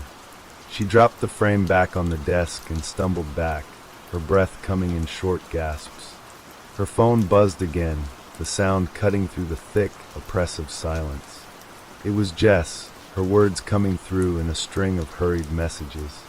Emily, I don't know what's going on, but I found something weird. Megan's social media accounts, they're all gone. Deleted. Not just deactivated. Gone completely. Like she never even had them. Have you checked hers? Emily's hands shook as she pulled out her phone and opened the app. She typed Megan's name into the search bar, her heart hammering in her chest as the results loaded. It took a moment, but there it was, the empty space. Megan's profile had vanished. There was no trace of her, not even a hint of her existence on the platform. It was as if the internet itself had swallowed her whole. She scrolled through other apps, Instagram, Snapchat, Facebook. Nothing. Megan was gone, erased from the digital world in the same way she was vanishing from Emily's life. But the strangest part of it all, the part that made Emily's blood run cold, the more she searched, the more she began to realize that the people around her, her friends, her classmates, even her professors, didn't seem to remember Megan either. She had asked a few casual acquaintances the day before about some of their weekend plans, and now, when she tried to bring up Megan, they stared at her blankly. Who? No one remembered Megan. No one. And yet, Emily could remember her. She could see her clearly, hear her voice, laugh with her. It was maddening. The apartment, once so full of life and memories, felt hollow now. The empty space where Megan's things had been, the forgotten items, the absence of her presence, all pointed to something far more sinister. It was as if the world itself had rewritten history. But why?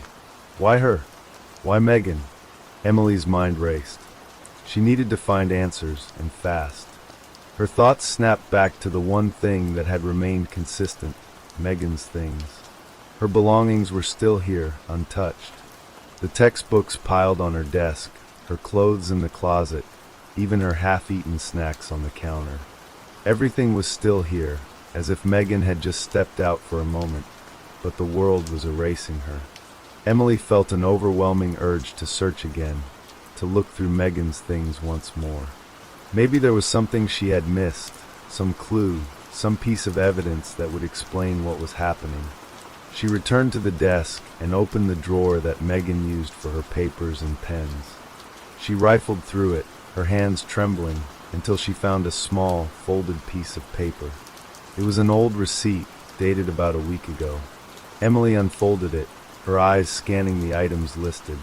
There was nothing unusual about it: groceries, a pack of gum, a bottle of water. But the receipt had a handwritten note on the back. "Don't forget. It's happening." Emily stared at the words, her stomach tightening. What was Megan talking about? What was happening? She turned the receipt over and over in her hands, but there were no more clues, no more answers. Just those cryptic words. She dropped the receipt back in the drawer, feeling a sense of panic rising in her chest. The more she tried to rationalize it, the less sense it made. Was it some kind of prank? A joke? A terrible misunderstanding? No, this wasn't a prank. This was something far worse. Suddenly, the apartment door creaked open behind her. Emily spun around, heart pounding. Was it Megan? Had she returned? But no, the doorway was empty, the hallway outside silent. She slowly turned back to the room, her eyes scanning every corner, her breath shallow. And then, just as she was about to dismiss the noise, she heard it. A whisper. It was faint, barely audible, but it was there. The sound of someone calling her name. Emily. She froze, her pulse quickening. The voice was so familiar, and yet it didn't sound quite like Megan. It was strained, distant, as if it were coming from somewhere far off. It was calling her name, pulling her toward the sound. Emily. She stood there, rooted to the spot, her skin prickling with a cold sweat. It was as if the very air around her had thickened, become heavier. The whisper seemed to echo in the back of her mind, growing louder, more insistent. Emily, you need to remember. The voice sent a chill crawling down her spine. Her instincts screamed at her to run, to get out of the apartment, but her legs refused to move. She turned slowly toward the hallway, toward the source of the whisper. There, at the far end of the hall, was the door to the small storage room they had never used. It had always been locked, always hidden behind the clutter and forgotten things of the apartment. Emily had never given it much thought before, until now. The whisper was coming from there, faint but unmistakable. Emily. She took a step forward, her heart pounding in her chest.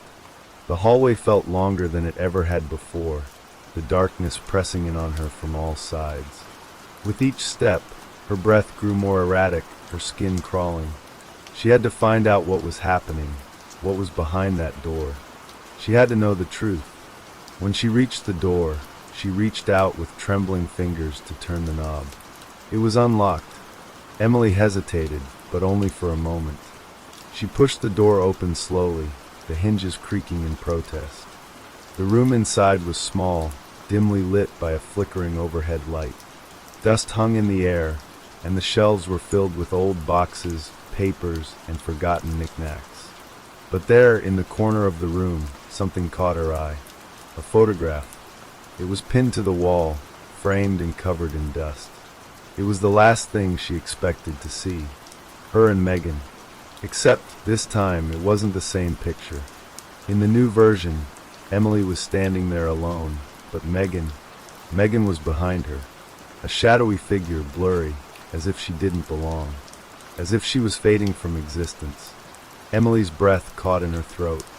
The room felt colder, darker, and that's when she realized the truth was staring at her, just beyond the surface of reality. Megan had never been erased. She had never left. She had never existed at all. Emily stumbled back, her mind racing, heart pounding in her chest. The photograph, no, the new photograph, felt like a punch to the gut. She blinked hard, trying to clear her vision, but the image on the wall remained unchanged. Megan's shadowy form behind her, fading, distant, and unreal. The words from the note flashed in her mind again, the cryptic message. Don't forget. It's happening. The air in the room felt suffocating now, thick with an unnatural stillness. The floor beneath her feet seemed to shift, the very ground warping, as if the walls were closing in. She could feel the weight of everything pressing against her. The apartment, the world, her memories. They were all crumbling apart, becoming something else entirely. With trembling hands, she reached for the photo on the wall, her fingers brushing against the cold glass. She half expected it to dissolve into dust as she touched it, to vanish like the rest of her world had, but it stayed there, solid and real. How? She whispered to herself, barely able to process the words that escaped her lips. How is this possible? She turned away from the photograph, her breath shallow, her mind spinning. She needed to get out. She needed to leave this place, to escape the feeling that the world itself was unraveling. But no matter how fast she moved, no matter how much she tried to outrun it, the gnawing sense of something wrong, of something forgotten, stayed with her. The whispering voice was gone now, but its echoes still rattled inside her skull. It wasn't just Megan who was missing from the world. It was Emily's memories of her, of everything that had ever been. And then, suddenly, as if the realization were too much to bear, it hit her. She hadn't been alone in this apartment before. Not really. There had been someone else, someone who had always been there, someone who had laughed with her, who had shared her life. Megan. But now, as she stood there, with nothing but her own shadow in the dim light, she couldn't remember the last time she had seen Megan. The memories were slipping through her fingers like water, fading from her mind faster than she could grasp them. The longer she stood in the room, the more the walls seemed to bend and shift. The apartment, once so familiar, now felt foreign, alien even. She felt as if she were walking through someone else's life, living in a place that wasn't hers. Panic surged through her veins. Her fingers dug into the edges of the dusty shelves, grasping anything to anchor herself to reality. But nothing felt real anymore. She forced herself to breathe, to calm the whirlwind of thoughts spinning in her head. She needed to leave. She needed to find someone, anyone, who could explain this. Jess. She had to call Jess. Emily fumbled for her phone, her hands shaking so violently that she nearly dropped it. She unlocked the screen and immediately dialed Jess's number, holding the phone to her ear as she paced back and forth. Ring. Ring. Her pulse thudded in her ears, growing louder, more erratic with each passing second. She needed Jess. She needed someone to remind her that this wasn't all a nightmare. The line clicked, and Jess's voice came through the speaker, calm, distant. Hey, Emily. What's up? Relief flooded through Emily, but it was short-lived. Jess's voice was too calm, too normal, as if nothing was wrong, as if the world around Emily hadn't fallen apart. Jess. Emily breathed, her voice tight with anxiety. Something's wrong. Something's. Emily, Jess interrupted, her tone suddenly colder. Why are you calling me? You know I don't remember anyone named Megan. The words hit Emily like a slap to the face. She froze, the phone nearly slipping from her hand. What do you mean? Jess, Megan. Megan was my roommate. We've been friends for months now. You've met her. You've. Jess's voice cut her off, sharp and clear. No, Emily. I've never met a Megan. There's no one here named Megan. The words rattled in Emily's brain like broken glass. She shook her head, trying to clear the fog, but it only seemed to thicken. She was starting to feel like she was losing herself too, like the world had shifted around her, leaving her stranded in a place where nothing made sense. No, Emily whispered. This can't be real. I remember Megan. She was here, she was... Emily, Jess said, her voice suddenly so calm it was almost soothing. Megan is a figment of your imagination. You've always been alone here. You've always been in this apartment by yourself. There is no Megan. The words twisted through Emily's mind like a knife. She tried to speak, to argue, but the words wouldn't come. The silence that followed stretched on for far too long. Then a sudden thought pierced her mind, cutting through the fog of confusion. Megan wasn't just gone from the apartment. She was gone from everyone's memory, gone from the world, as if she had never been here at all. A cold chill spread through Emily's limbs. She couldn't breathe. Her heart was beating so fast, she thought it might burst. She turned toward the window, her gaze fixed on the distant lights of the city below. But even those lights, the ones she had always found so comforting, now seemed distant, alien. Had she always been here? Her mind recoiled at the thought, and she spun back around, her eyes locking onto the photograph of her and Megan on the wall. She took a deep breath, her hand reaching out, trembling as she grabbed the frame again. She stared at the image, desperately searching for some trace of Megan's presence, but it was only her own face that stared back. Alone, the truth began to settle in. Megan had never been here. Megan had never been her friend. She had never existed. Emily was the only one left to remember her. And now, she was the one who was fading too. The apartment, the city, the world, everything was slipping away. One by one, Emily's memories of Megan, of herself, were being wiped clean. She was alone, but she wasn't sure she had ever been anything else. The silence in the apartment felt suffocating now, like a heavy weight pressing down on Emily's chest. She could feel the walls closing in, the air growing thicker with each breath she took. She turned toward the door, her mind swirling, her thoughts racing. It felt as though she were walking through a dream, a nightmare really, where every familiar thing around her had suddenly turned strange and hostile. She had to leave. She couldn't stay in this place any longer. Her hand fumbled for the door handle, but the moment she touched it, she stopped. Her fingers lingered, pressing against the cold metal. Something was wrong. The apartment felt too quiet, too still. She hadn't noticed it before, but now it was as if the whole building was holding its breath, waiting for something to happen. The muffled sound of footsteps echoed from the hallway. Emily froze, her pulse quickening. She wasn't alone, but there was no one in the hallway. No one she knew. She pressed her ear to the door, listening carefully, but the footsteps seemed to be fading, moving away. Her breath caught in her throat. She hesitated for a moment, then slowly turned the knob and opened the door, stepping into the darkened hallway. The flickering light from the overhead bulb cast strange shadows across the walls, and the air smelled faintly of dust and something else, something metallic. It was hard to place, but it made her stomach churn. She swallowed hard, taking a cautious step forward. The hallway stretched out before her, empty and silent. Was this real? The thought slammed into her mind like a freight train. She could feel the question gnawing at the edges of her consciousness. Was she trapped in some kind of distorted reality, or was she simply losing her mind? Emily? The voice cut through the silence, and she whipped around, heart leaping into her throat.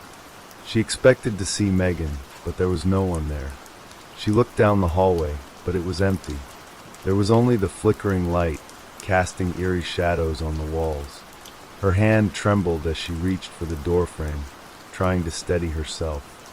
She turned back to the apartment, half expecting to see something waiting for her inside. But the room was just as she had left it, silent, empty, and cold. Then she heard the voice again, clearer this time. coming from somewhere inside the apartment.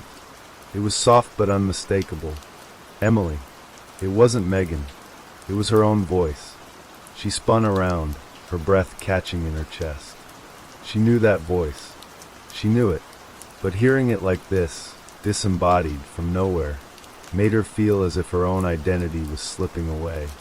She stepped back into the apartment, closing the door behind her. The walls felt like they were closing in on her again, but she couldn't look away from the photograph on the wall. She needed answers. She needed to understand what was happening. Her mind raced as she crossed the room and grabbed the photograph again, turning it over in her hands. The back of the frame was dusty, but there was something there. A small slip of paper wedged between the glass and the cardboard. She pulled it out, her hands trembling as she unfolded it.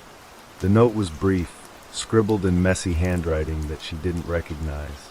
Don't let them forget. Don't let them change you. The words hit her like a slap to the face. Don't let them forget. Her heart raced as she tried to piece it all together. She couldn't remember who had written the note, but she knew it was meant for her. She felt it deep in her bones. Whatever was happening, whatever was wrong, it wasn't over. And the people who were fading from her life, from her memories, they weren't gone for good.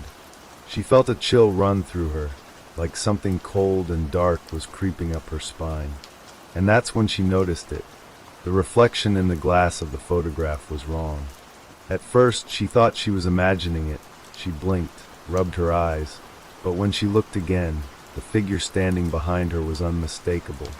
It was Megan, but not the Megan she remembered. This Megan was different. Her face was distorted, blurred as if the image itself was trying to erase her. Her eyes were hollow, black as night, and her lips twisted into a cruel, unnatural smile. "Megan," Emily whispered, her voice shaking. The figure in the reflection didn't respond. Instead, it reached out, its shadowy hand brushing against the glass, distorting the image further, warping it. Emily staggered back, dropping the photograph to the floor, the glass shattering into pieces. The apartment was silent again, but the air felt colder now, and the shadows seemed to linger just a little too long. The realization hit her like a punch to the gut. Megan wasn't just missing from her life. Megan was something else entirely. A fragment of something that had been erased. A part of this distorted reality that shouldn't have existed in the first place. Her mind reeled as she staggered backward, struggling to breathe, to process what was happening. She wanted to run, to get away from this nightmare, but she couldn't. She couldn't escape the feeling that it was all closing in on her. Every corner, every shadow, every crack in the walls, they were all wrong. She spun around, her gaze darting to the hallway once more. She wasn't alone here. She wasn't alone in this apartment. She could feel the presence of something, someone who had never been there before. Emily. Her own voice echoed in the emptiness, but it wasn't her voice anymore. It was them, the others, the ones who had been erased, the ones who had never existed. Her eyes darted to the front door. She had to leave. She had to get out of there. But as her fingers grasped the doorknob again, the hallway outside seemed to twist and warp, stretching further than it should have. The air was thick, heavy, like she was walking through a nightmare, and every step she took made the world around her feel even more unstable. The door wouldn't open. Her breath quickened, her heart pounding harder now. She twisted the knob again, but the door was sealed shut. It's not real, she thought. This can't be real.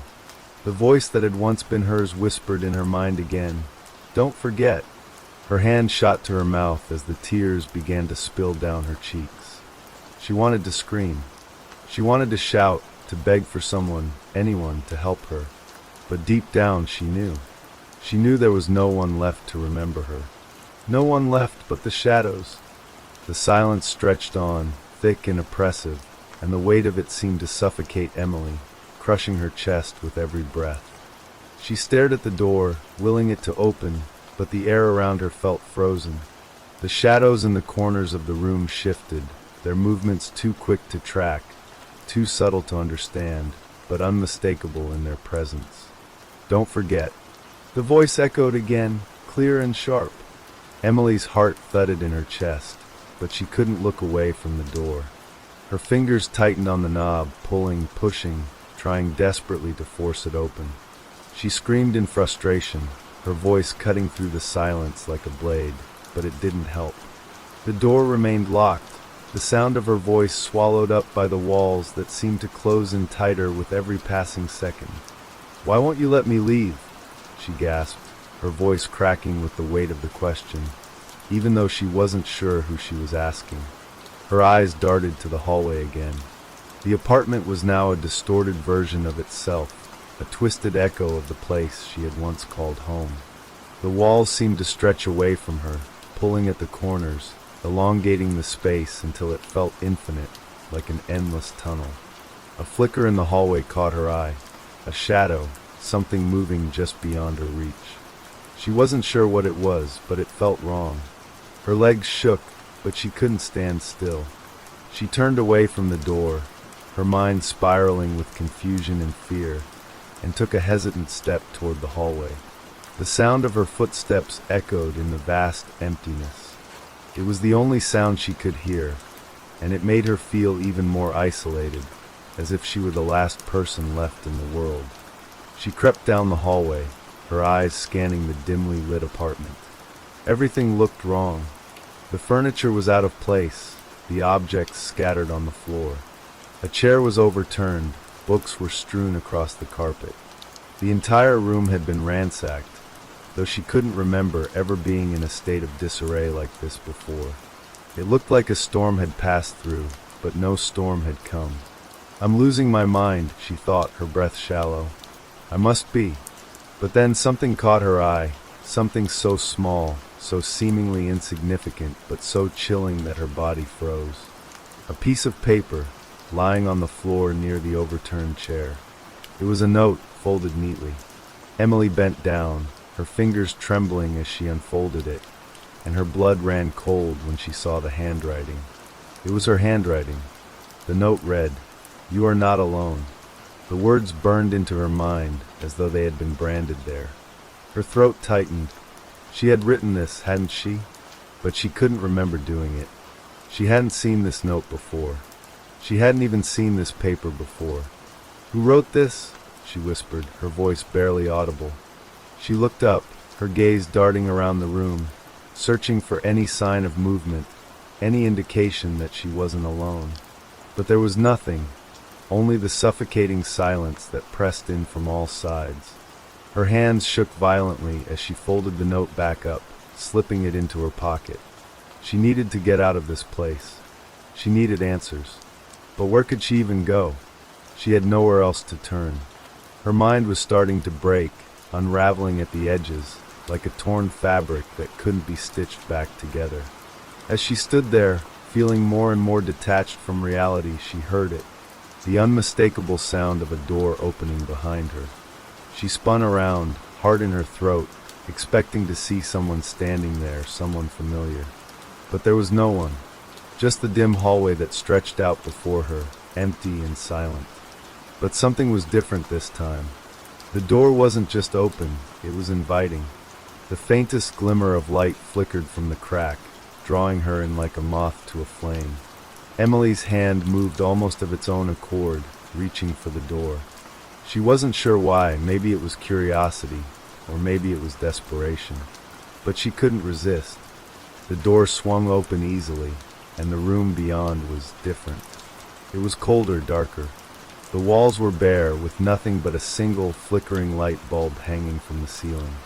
There was a desk in the center of the room, a chair pushed up against it, a chair that looked strangely familiar. "I've been here before," Emily thought, her heart pounding in her chest. The realization hit her all at once. She had been in this room before. She could feel it deep in her gut. This was her room. This was where it all started. She stepped inside, her legs unsteady beneath her. She didn't know what she was expecting, maybe a person, maybe an answer. But all she found was a room that felt wrong. And then she saw it. On the desk, resting on a stack of papers, was a photograph. It was the same photograph she had seen earlier, the one of her and Megan. The same one that had been hanging on the wall in the apartment. But this time, something was different. The photo was torn, the edges frayed. Megan's face was missing, a hole in the place where it should have been, leaving nothing but a blur. "No," Emily breathed, backing away from the desk. "No, no, no." But the room wouldn't let her leave. The door slammed shut behind her, the sound echoing in the empty space. She turned back to face the room, her breath coming in shallow gasps. She was here. She was here. Megan's presence filled the room, even though she couldn't see her. Emily could feel her. The air was thick with it, the space charged with something unseen, something dark. She wasn't alone. Megan was there, and Emily was trapped. The walls began to close in once more. Slowly, methodically.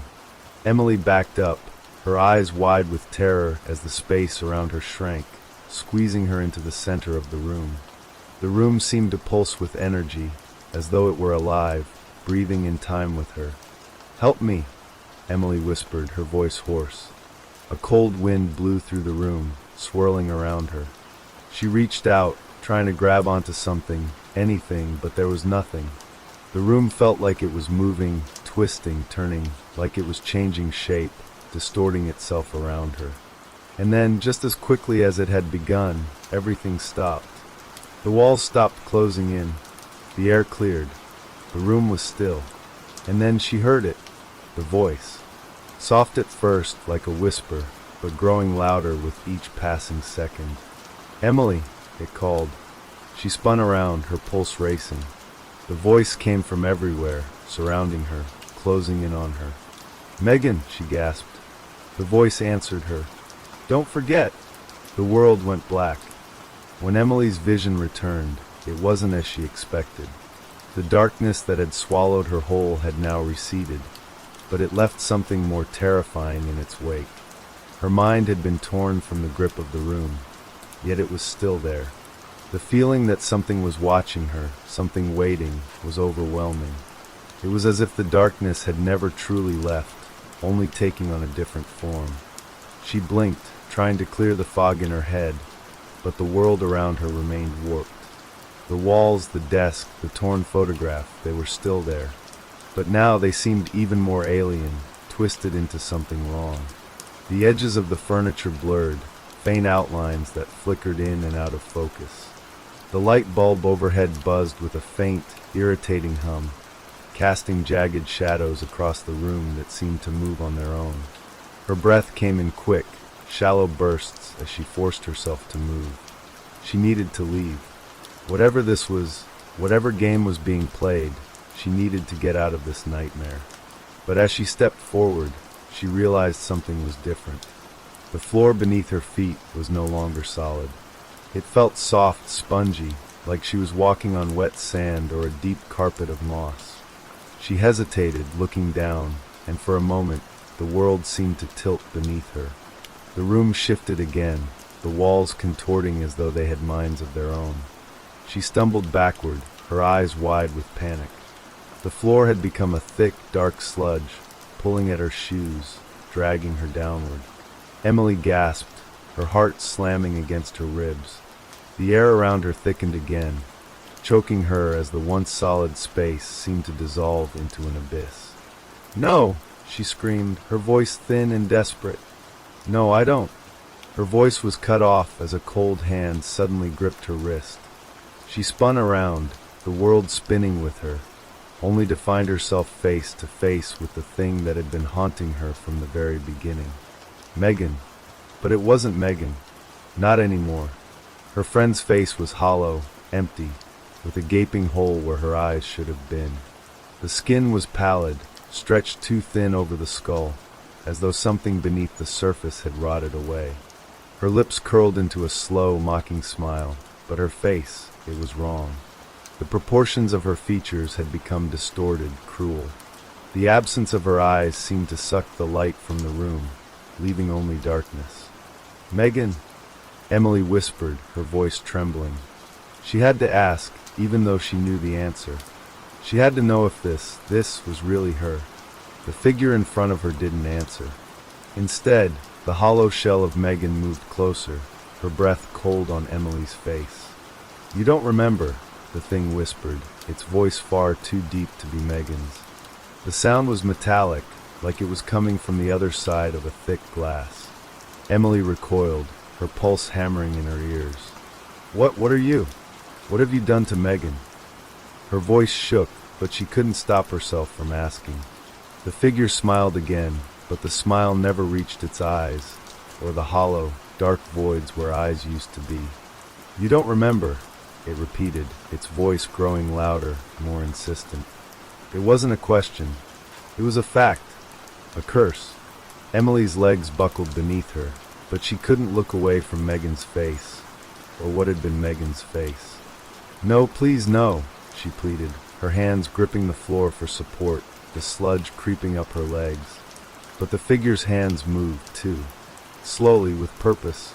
It reached for her, its fingers extending impossibly long, as though stretching through the air like dark tendrils of smoke. The tips of its fingers brushed Emily's skin, and where they touched, the cold sank into her bones. She gasped, unable to breathe, as the thing in front of her leaned in close. "Don't forget," it whispered again, its voice now a hiss, a deep, reverberating sound that sent waves of terror crashing through her. "It's already too late." Her head swam. The words had no meaning, but they didn't need to. They were a command, a warning. Emily's thoughts became a blur of fragments, memories of Megan, of their time together, of laughs and conversations that felt distant, like they belonged to someone else. What was real? She didn't know anymore, but she had to know. She had to understand what had happened. With every ounce of strength left in her, she pulled herself to her feet, shaking with the effort, and stumbled toward the door. She had to leave. She had to escape. She couldn't stay in this room. She couldn't stay in this apartment. She didn't know what was happening, but she knew, she felt it, there was something wrong. Something that wasn't just in the apartment, but in her very mind. "Don't forget." The voice rang in her head again, but this time, Emily ignored it. She didn't need the voice to tell her what to do. She knew. She had to get out. She had to find the truth. She had to remember. She reached for the door, her fingers numb and trembling. The door wouldn't open. It was stuck.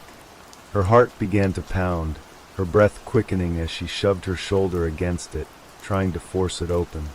The room seemed to shrink, pressing in on her with unbearable pressure. She screamed, desperate, and slammed her fist against the door.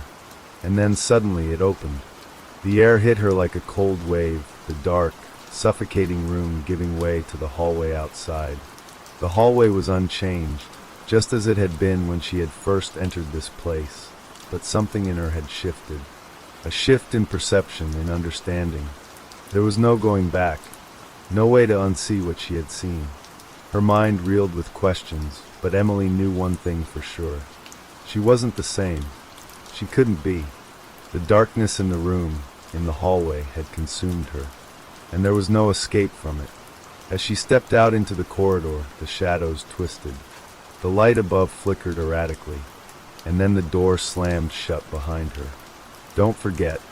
Emily turned and walked down the hallway, each step heavy with dread. With each step, Emily felt the weight of the air pressing in around her, thick and suffocating, as though the walls themselves were closing in. She wasn't sure if it was the place that was wrong or if it was her. She felt different, a strange detachment, like she was both in her body and watching from a distance. Every movement seemed slow, as if the space itself had stretched, or perhaps she had simply become out of sync with it. She glanced over her shoulder, half expecting to see the door swing open again, but there was only darkness. The hallway stretched on, unnervingly quiet, yet filled with the sensation of being watched. It was as though the building itself was holding its breath, waiting for her to do something. Her mind raced, the image of Megan's empty face, the gaping hole where her eyes had been, flashing before her again. The words, "You don't remember," echoed like a warning, haunting her every thought. She had tried so hard to remember, to piece together the truth, but it slipped further away with each passing second. What had happened to Megan?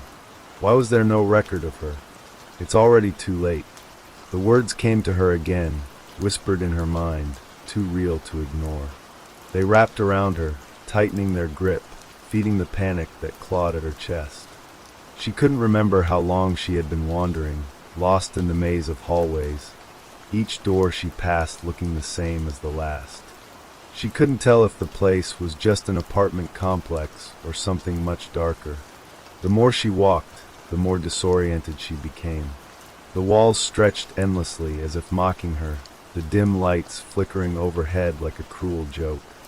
But then, just when she thought she couldn't take another step, she saw it. At the end of the hallway, a door. It stood out from the rest, its wood dark and worn, the handle twisted in a way that seemed unnatural. Emily's breath caught in her throat.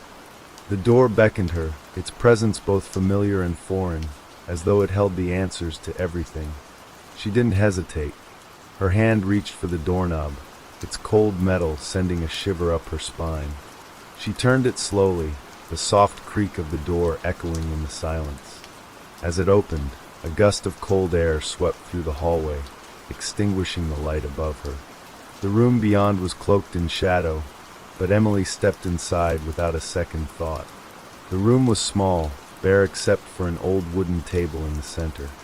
The air was heavy with dust, and the walls seemed to pulse with something unseen. The strangest part, though, was the reflection in the mirror on the far wall. It was her, but not. Her reflection stared back at her, but there was something wrong. Her face was distorted, her eyes too wide, her lips stretched into a grin that didn't match the fear she felt. And then the room shifted again. The floor beneath her feet became softer, squishier, as though it were made of something far more sinister. She looked down in horror, watching as the floor seemed to ripple like water. She tried to step back, but the door slammed shut behind her with a deafening thud. Emily spun around, her heart pounding in her chest, only to find that her reflection in the mirror was no longer hers. It was Megan, her hollow face staring back at her, eyes dark and empty. A voice whispered from the shadows, faint but chilling. "You shouldn't have forgotten." The words echoed in her ears, and before she could react, a cold hand grabbed her from behind. She screamed, struggling to break free, but the grip was too strong. She turned, desperate to see what was holding her, but all she could see was a blur of dark shapes, twisting and shifting. And then the world went black. When Emily awoke, it was in her bed. The familiar surroundings of her apartment greeted her, but something was wrong. The room felt wrong. The silence was unnatural, suffocating. She lay still, listening for the sound of her roommate's footsteps, the rustling of papers, the hum of her music. But there was nothing, not a sound. She stood up, her legs unsteady, and walked into the kitchen. The same cold emptiness greeted her. But then she noticed it, a note on the counter, scribbled in a familiar handwriting. "You don't remember, but you will. It's already too late." Her heart stopped. The handwriting was Megan's. But how? She turned, half expecting to see Megan standing behind her, but there was nothing. No one.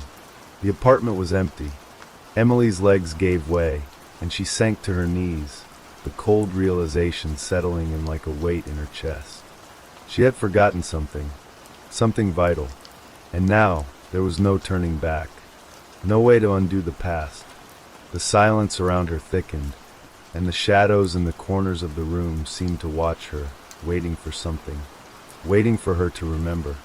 It's already too late. The words echoed in her mind again, chilling her to the core.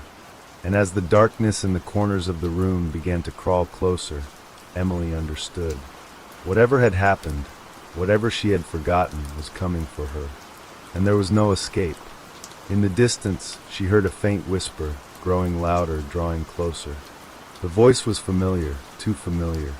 Megan's voice. "You don't remember, but you will. It's already too late." And as Emily's vision blurred, the world around her dissolved into darkness once more. It was already too late. The whispering continued, an eerie echo that reverberated through her mind. Emily's breath came in shallow gasps as the shadows in the room seemed to twist, coiling around her like a noose. Her heart raced, her mind spinning, as she tried to gather her thoughts. What had happened? What had she forgotten? The apartment, the world, seemed to stretch and distort as the darkness closed in, and she felt as though she were falling through layers of time and memory, slipping between reality and nightmare. And then it hit her. The missing days. The strange sense of déjà vu. The cold, unfamiliar feeling that something wasn't quite right in her apartment. It had all been there, but she couldn't see it, couldn't remember it. Megan had never left. Emily's blood ran cold as the realization set in. She had never had a roommate. The apartment, the life she thought she knew, it wasn't hers. It wasn't real. None of it was real. The shadows in the room began to take shape, forming into something that wasn't quite human. It was as if the darkness itself had come to life, its edges blurring and flickering like flames. The outline of a figure emerged, twisted and distorted, but Emily knew. She knew who it was. Megan. She could feel her now, feel her presence all around her, suffocating, overwhelming. The memories rushed back, but they weren't her memories. They were Megan's. Megan, who had never left, never truly existed in the way Emily had thought. Megan was a part of this place, a part of the forgotten, lost in the cracks between reality and oblivion. Emily's hands trembled as she reached out, trying to grasp anything to hold on to. But it was too late. The darkness reached out for her, and she knew it was futile. There was no escaping.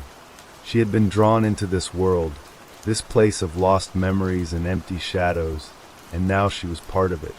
The last thing she heard was the whisper again, clearer this time, as though Megan were standing right next to her, her voice cold and hollow. "You don't remember, but you will. It's already too late." And then there was nothing. The darkness swallowed her whole. When Emily awoke again, it was as though nothing had changed. The apartment was quiet, empty. She stood up, her legs weak, and glanced around, confused. The note was gone. The apartment was spotless, as if no one had ever lived there at all. But there was a mirror on the wall that hadn't been there before. Emily stepped toward it, drawn to it by an unseen force. As she looked into the glass, her own reflection stared back at her, but it wasn't her. The face in the mirror was a stranger's face, twisted with an empty, hollow expression. The eyes were dark, lifeless. She reached out to touch the glass, but as soon as her fingers brushed it, the reflection began to change. It warped, stretched, and morphed into something else, a figure she knew all too well. Megan. But it wasn't Megan. It was the absence of Megan, the thing that had replaced her. And then, in the mirror, Emily saw the truth. She had never been alone. She had always shared the apartment with someone who had never truly existed, someone who was never supposed to. And now, as the reflection warped and twisted, Emily could feel her slipping further away from reality. She was no longer in control. The apartment, the life she thought she knew, it was all part of something much darker, something beyond her understanding. The boundaries between her world and this place, this void, were blurring. And there was no way back. The mirror cracked, splitting in two, and as the glass shattered, Emily felt herself being pulled into it. And as the last shard fell to the floor, Emily was gone. She had become part of the place, lost in the cracks of forgotten memories, never to be remembered again. It was too late. The silence in the apartment was deafening. The pieces of shattered glass lay scattered across the floor, reflecting the faint light from the street lamp outside. But there was no sign of Emily, no sign of the girl who had once lived here, who had once believed she was simply another college student, trying to make her way in the world. The apartment was unchanged, except for one thing. In the far corner of the room, where the window met the wall, something had been left behind. A notebook, its pages yellowed with age, lay forgotten. Its cover was cracked, worn, and on the first page, in faded ink, was one single line written over and over again.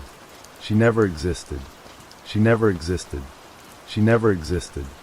The words were written with an urgency that echoed through the stillness of the room, a haunting reminder of the truth Emily had uncovered too late. And as the clock on the wall ticked on, the world outside continued as if nothing had happened. No one would remember her. No one would remember the empty roommate who had vanished into the cracks of forgotten memories, swallowed whole by the apartment she had once called home. The space where Emily had once been was now just another empty room in the vast, endless labyrinth of lost time. And in the distance, in the quiet, a faint whisper lingered in the air, almost like the wind, but colder. Fainter than a breath, and yet it carried a familiar voice. You were never meant to remember. And with that, the apartment settled back into its unnatural stillness. The story for now was over, but the echoes of its shadows would linger long after the lights went out. Name of the next story: The Wrong Uber Driver. It was past midnight when Lauren stepped out of the dimly lit bar, pulling her coat tighter against the chill of the night air. The streets were mostly empty, the usual city buzz reduced to a quiet hum in the distance. She pulled out her phone, her fingers slightly numb as she opened the Uber app. A car was nearby, just a few minutes away. A black sedan, license plate 79KL2. The driver's name was Daniel. She tapped Confirm Ride and watched the little car icon on her screen move closer. Moments later, headlights cut through the darkness, illuminating the empty sidewalk in front of her. The black sedan slowed to a stop. Lauren glanced at her phone again. The license plate matched. She pulled open the back door and slid inside, sighing as she sank into the seat. The car smelled like leather and something faintly sweet, vanilla maybe. The driver, a man with short-cropped hair and a dark jacket, turned his head slightly. His voice was calm, almost too calm. He said, "Lauren?" She nodded, pulling on her seatbelt. "Yeah, that's me." Without another word, the driver turned back around and pulled into the street. Lauren glanced at her phone. The ride should take 15 minutes. She stared out the window, watching as streetlights flickered past. At first, everything seemed normal. The cityscape blurred by, the occasional car passing in the opposite lane. But then something felt off. The buildings looked unfamiliar. The streets were darker. She didn't recognize this area. She pulled up the Uber app again, expecting to see the route they were taking. But the screen was blank. No route. No estimated arrival time. Just a location dot, sitting still. Her stomach tightened. She said, "Hey, I think we're going the wrong way." The driver didn't react at first. His hands stayed steady on the wheel, eyes fixed on the road ahead. Then, in that same calm tone, he said, "No, we're following the GPS." Lauren stared at the screen. She said, "But it's not showing anything." The driver didn't answer. Her heart started pounding. She glanced at the door handle, at the lock beside it. It was down. She forced a small laugh, trying to keep her voice light. She said, "Okay, seriously, where are we going?" The driver tilted his head slightly, as if considering her question. Then he said, "Almost there." The words sent a chill through her. She checked her phone again. No signal. Something was very, very wrong. She took a slow breath, steadying herself. She said, "I think I'm just going to get out here." She reached for the door handle. It didn't budge. Her breath hitched. She said, "Hey, unlock the door." The driver's hands tightened on the wheel. His knuckles turned white. She slammed her fist against the window. She said, "Let me out." The driver didn't even flinch. And then, without looking away from the road, he said something that made her blood run cold. He said, "There is no door." Lauren's breath caught in her throat. Her eyes darted down. The door handle was gone. Where there should have been a handle, there was only smooth, unbroken plastic. Her mind screamed that it had been there before, that she had grabbed it just moments ago. Her hands began to tremble. She said, What the hell is this? What are you doing? The driver remained silent, his gaze locked forward. The road outside had changed. No more streetlights. No more city. Just a long, empty stretch of road, disappearing into blackness. Lauren's pulse pounded in her ears. She was trapped, and the ride wasn't over yet. Lauren's breath came fast and shallow as she pressed herself against the seat, fingers gripping her phone so tightly it hurt. The screen still showed nothing, no map, no signal, just the motionless dot of her location. The road outside stretched endlessly ahead, surrounded by nothing but darkness. No houses, no signs, no landmarks. Just an endless, winding path into nowhere. Her mind raced. This wasn't real. This couldn't be real. She forced herself to speak, trying to keep her voice steady. She said, "Listen, I don't know what's going on, but just let me out. I won't say anything, I swear. Just pull over, and I'll walk back." The driver didn't respond. She swallowed hard, eyes darting to the front seat. The keys were in the ignition. If she could get to them. She lunged forward, reaching for the keys. But before her fingers could touch them, the driver's hand shot out, grabbing her wrist in an iron grip. His skin was ice cold. She gasped, struggling to pull away, but his grip only tightened. His voice was quiet, almost amused. He said, "You shouldn't do that." Her skin crawled. Slowly, the driver turned his head to look at her. For the first time, she saw his face. Or rather, where his face should have been. There was nothing. No eyes. No mouth. No nose. Just smooth, blank skin. Lauren's stomach twisted in horror. A strangled scream escaped her lips as she yanked her arm back, scrambling away from him. The car swerved slightly, but the driver never lost control. His faceless head turned back toward the road as if nothing had happened. Lauren's entire body trembled. She pressed herself against the door, nails digging into the seat. Her breath came in panicked gasps. This wasn't real. She was dreaming. She had to be dreaming. She squeezed her eyes shut. When she opened them again, she would be home. She would be safe. But when she opened them, she was still in the car. Still trapped. Still speeding down an endless, empty road. Her phone vibrated in her hand. She looked down. A notification had appeared on the screen. New destination set, arriving in 3 minutes. Her heart stopped. She hadn't set a new destination. She hadn't touched anything. Her fingers shook as she tapped the notification, hoping, praying, it was a glitch. But then she saw it. The destination had no name. No address. Just 2 words. Home, final stop. Lauren's breath hitched. She whispered, "No. No, no, no." She tried to delete it. The screen wouldn't respond. She tried to call someone, anyone. No service. She turned back to the driver. She said, "Please, just stop the car. Let me out." The driver's hands tightened on the wheel. He said, "Almost there." The car sped up. Lauren's pulse pounded in her ears. She looked outside. The road had changed again. No more pavement. No more sky. Just blackness. Like they were driving straight into a void. And up ahead, something waited in the darkness. Something huge. Something shifting. Something watching. Her body screamed at her to run, but there was nowhere to go. The car was moving too fast. The door had no handle. The driver wasn't human. She had one chance. One shot to escape. She sucked in a breath. Then, she lunged for the window. Lauren threw her full weight against the window, slamming her elbow into the glass over and over again. Pain shot through her arm, but she didn't stop. She couldn't stop.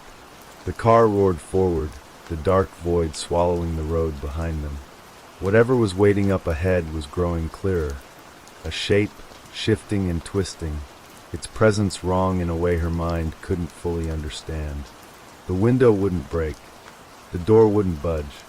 The driver said, "It's too late." Lauren's chest heaved. Her breath came in panicked gasps as she pressed her hands against the glass, staring at the thing ahead. It was massive, a towering structure that seemed to pulse like a living thing. She didn't want to go there. She couldn't go there.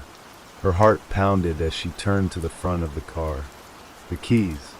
They were still in the ignition. She lunged forward again, reaching, straining.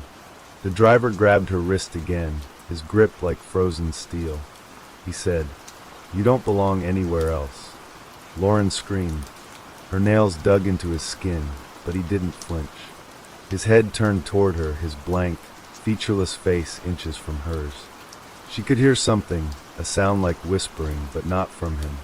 It was coming from outside the car. The thing up ahead. It was calling her.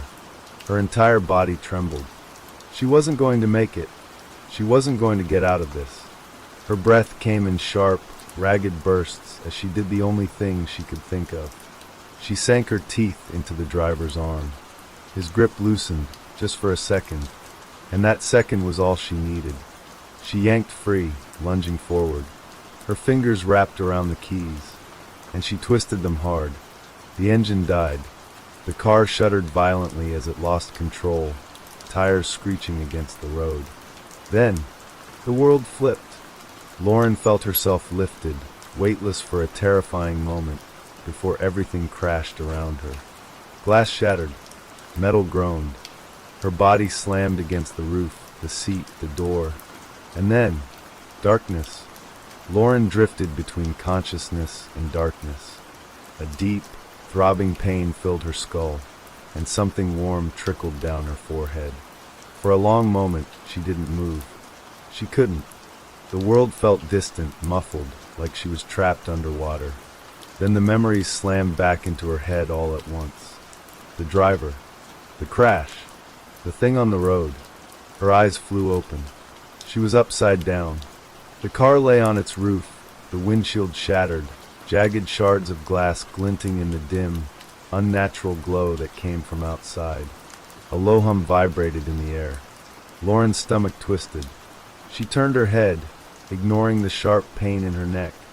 The driver was still in his seat, hanging upside down, completely still.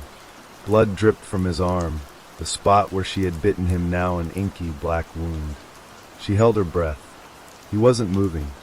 For the first time, she could really look at him. His face, or what was left of it, was peeling like paper curling away from old glue. Beneath it, there was nothing, just smooth, pale skin, a blank slate. Her stomach lurched, while rising in her throat. She had to get out. Carefully, she reached toward the seat belt, fingers fumbling against the latch. It was jammed. Panic flared in her chest. She pulled harder, yanking at it with all her strength. The strap dug into her body, squeezing her ribs. Click. The belt released, and Lauren dropped to the ceiling of the car with a painful thud.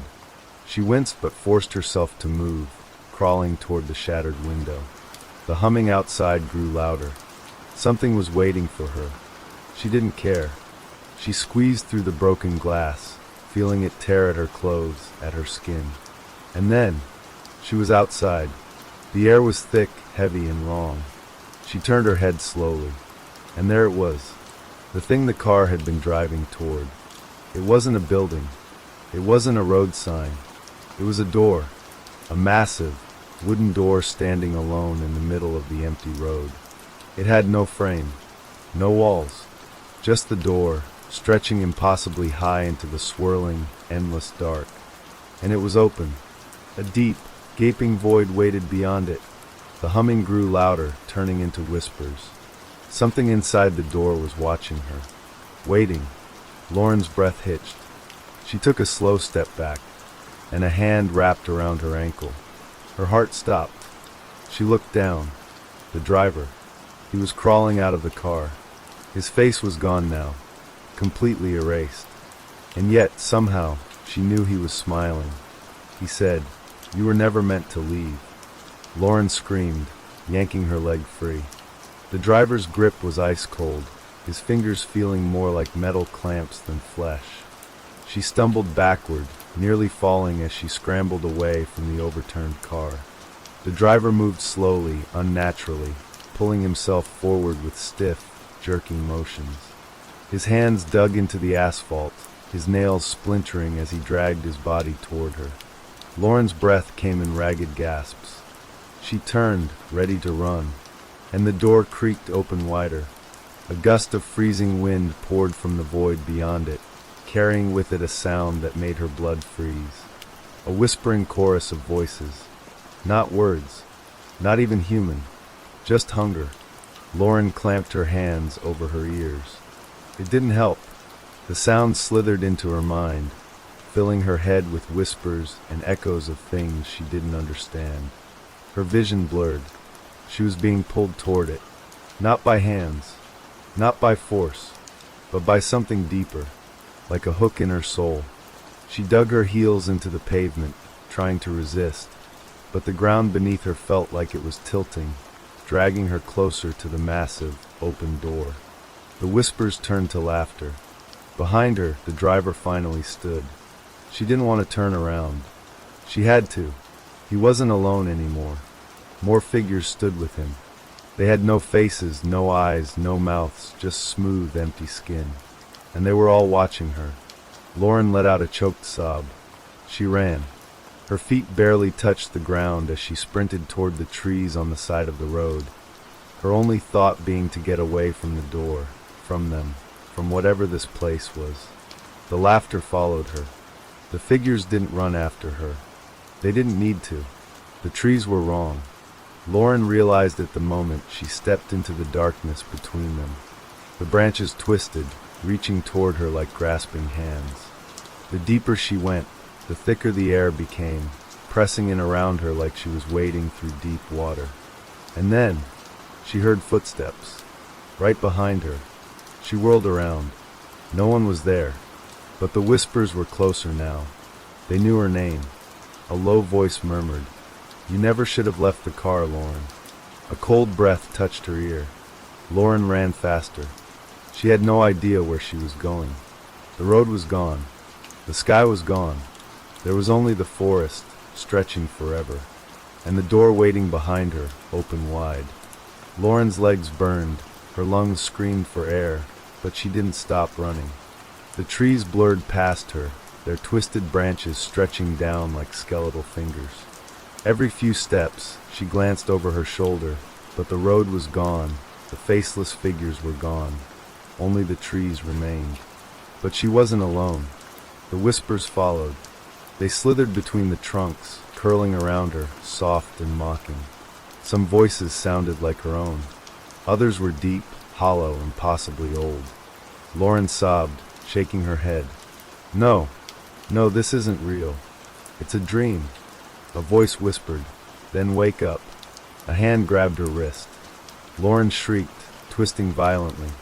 The hand let go, but not before she felt how cold it was, like something had been lying deep beneath the earth for centuries. She saw it then, just for a second. Not a person, not an animal, just a shape, too thin, too long, melting into the darkness. Lauren kept running, but she wasn't moving anymore. The trees stretched endlessly, like she was caught in a loop.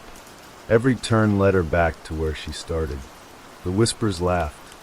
Her heartbeat pounded in her ears. She stumbled, her foot catching on a root, sending her crashing to the damp ground. She groaned, pushing herself up, and she saw them, the belongings, scattered in the dirt. A shoe, a purse, a broken phone. A driver's license, half buried in the leaves. Lauren grabbed it with trembling fingers. The name on it wasn't hers. The photo showed a girl with blonde hair, wide eyes frozen in fear. The date of birth was identical to Lauren's. Lauren's stomach turned to ice. She wasn't the first. Something moved behind her. She turned too late. Hands grabbed her from the darkness. They didn't squeeze. They didn't crush. They pulled. Lauren sank. The forest tilted, the ground giving way beneath her like sinking into thick, black water. She screamed, clawing at the earth, kicking wildly. But the more she fought, the deeper she went. The whispers surrounded her. And then, she stopped. Her fingers still clutched the fallen driver's license. But she was no longer in the forest. She was back in the car. The Uber.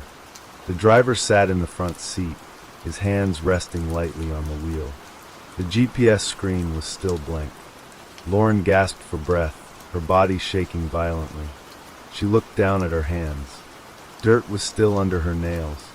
The driver's voice was calm, almost amused. "Long trip, huh?" Lauren's throat clenched. What did you do to me?" He turned, tilting his head, and she saw his face.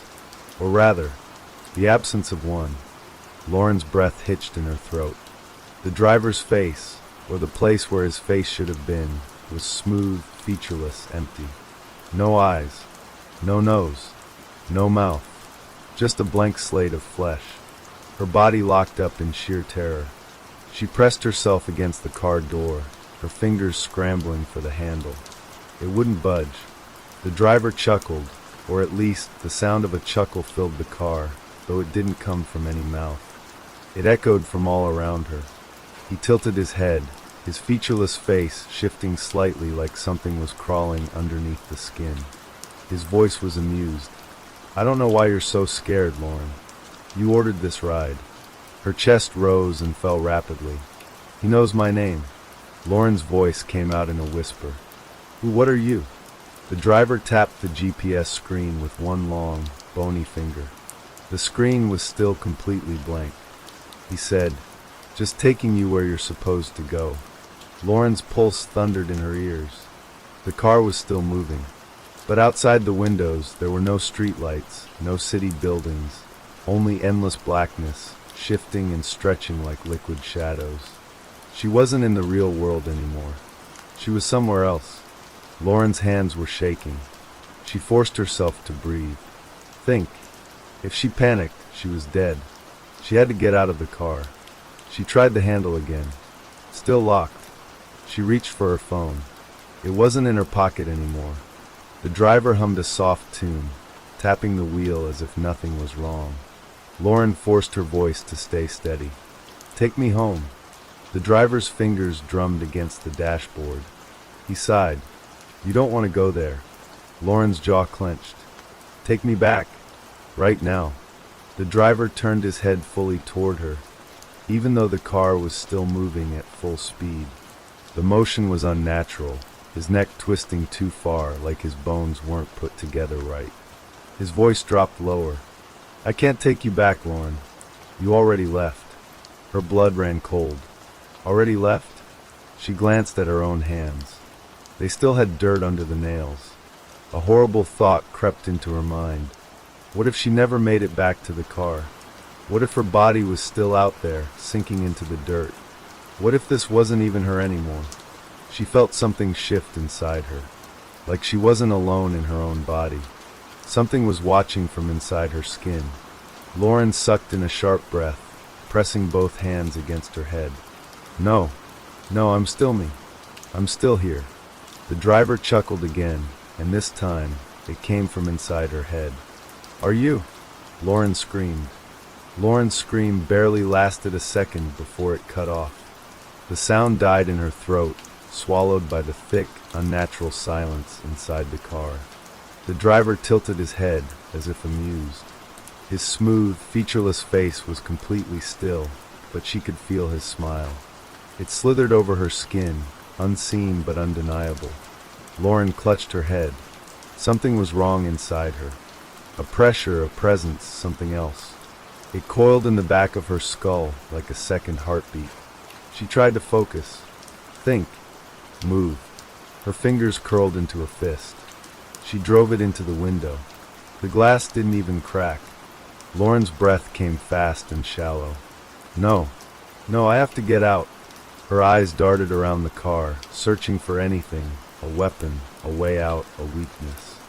The driver hummed again, a slow, deliberate tune. Then he said, "Struggling only makes it worse." Lauren's hands clenched tighter. She forced her voice to stay steady. "Where are you taking me?" The driver tapped the blank GPS screen. "To where you belong." Lauren's stomach dropped. The car was slowing down. She turned, pressing her face against the window. There was nothing outside. No road. No streetlights. No city skyline. Just a vast, endless void. But something was moving in that darkness. Shadows twisted and curled, slithering toward the car like living things. Lauren's whole body tensed. No, no, I can't go there. She threw herself against the door. Still locked. The driver sighed. Lauren, you're making this harder than it needs to be. His voice was inside her head now, smooth and slow like syrup. She squeezed her eyes shut. I won't let this happen. I won't let this happen. The car stopped. Lauren's eyes snapped open. The passenger door unlocked. She didn't think. She moved. She grabbed the handle, shoved the door open, and jumped. The moment she hit the ground, she realized. There was no ground. She was falling. Lauren's scream vanished into the endless dark. She twisted, arms flailing, trying to grab onto something, anything, but there was nothing. Just the abyss swallowing her whole. Her stomach lurched. The fall stretched longer than it should. Time felt wrong, stretched and twisted, like she was sinking through something thick and alive. Then impact. The ground hit her like a solid wave, not hard enough to break her, but enough to knock the breath from her lungs. She gasped, eyes wide, chest heaving. For a long, aching moment, she just lay there. Then, a sound. Not an echo, not a whisper. Breathing. Lauren's pulse spiked. She turned her head and saw them. Figures. Dozens of them. Maybe more. Standing. Watching. Their faces were wrong. Stretched. Faded. Unfinished. Her breath came fast and sharp. One of them stepped forward. Its mouth moved, but its voice was not its own. It was hers. I just need to get home. Lauren's stomach twisted. That was me. I said that. Another one took a step. Her own voice again, from another night, another car. Thanks for the ride. Another. This isn't my address. Lauren pressed her hands against her ears. No, this isn't real.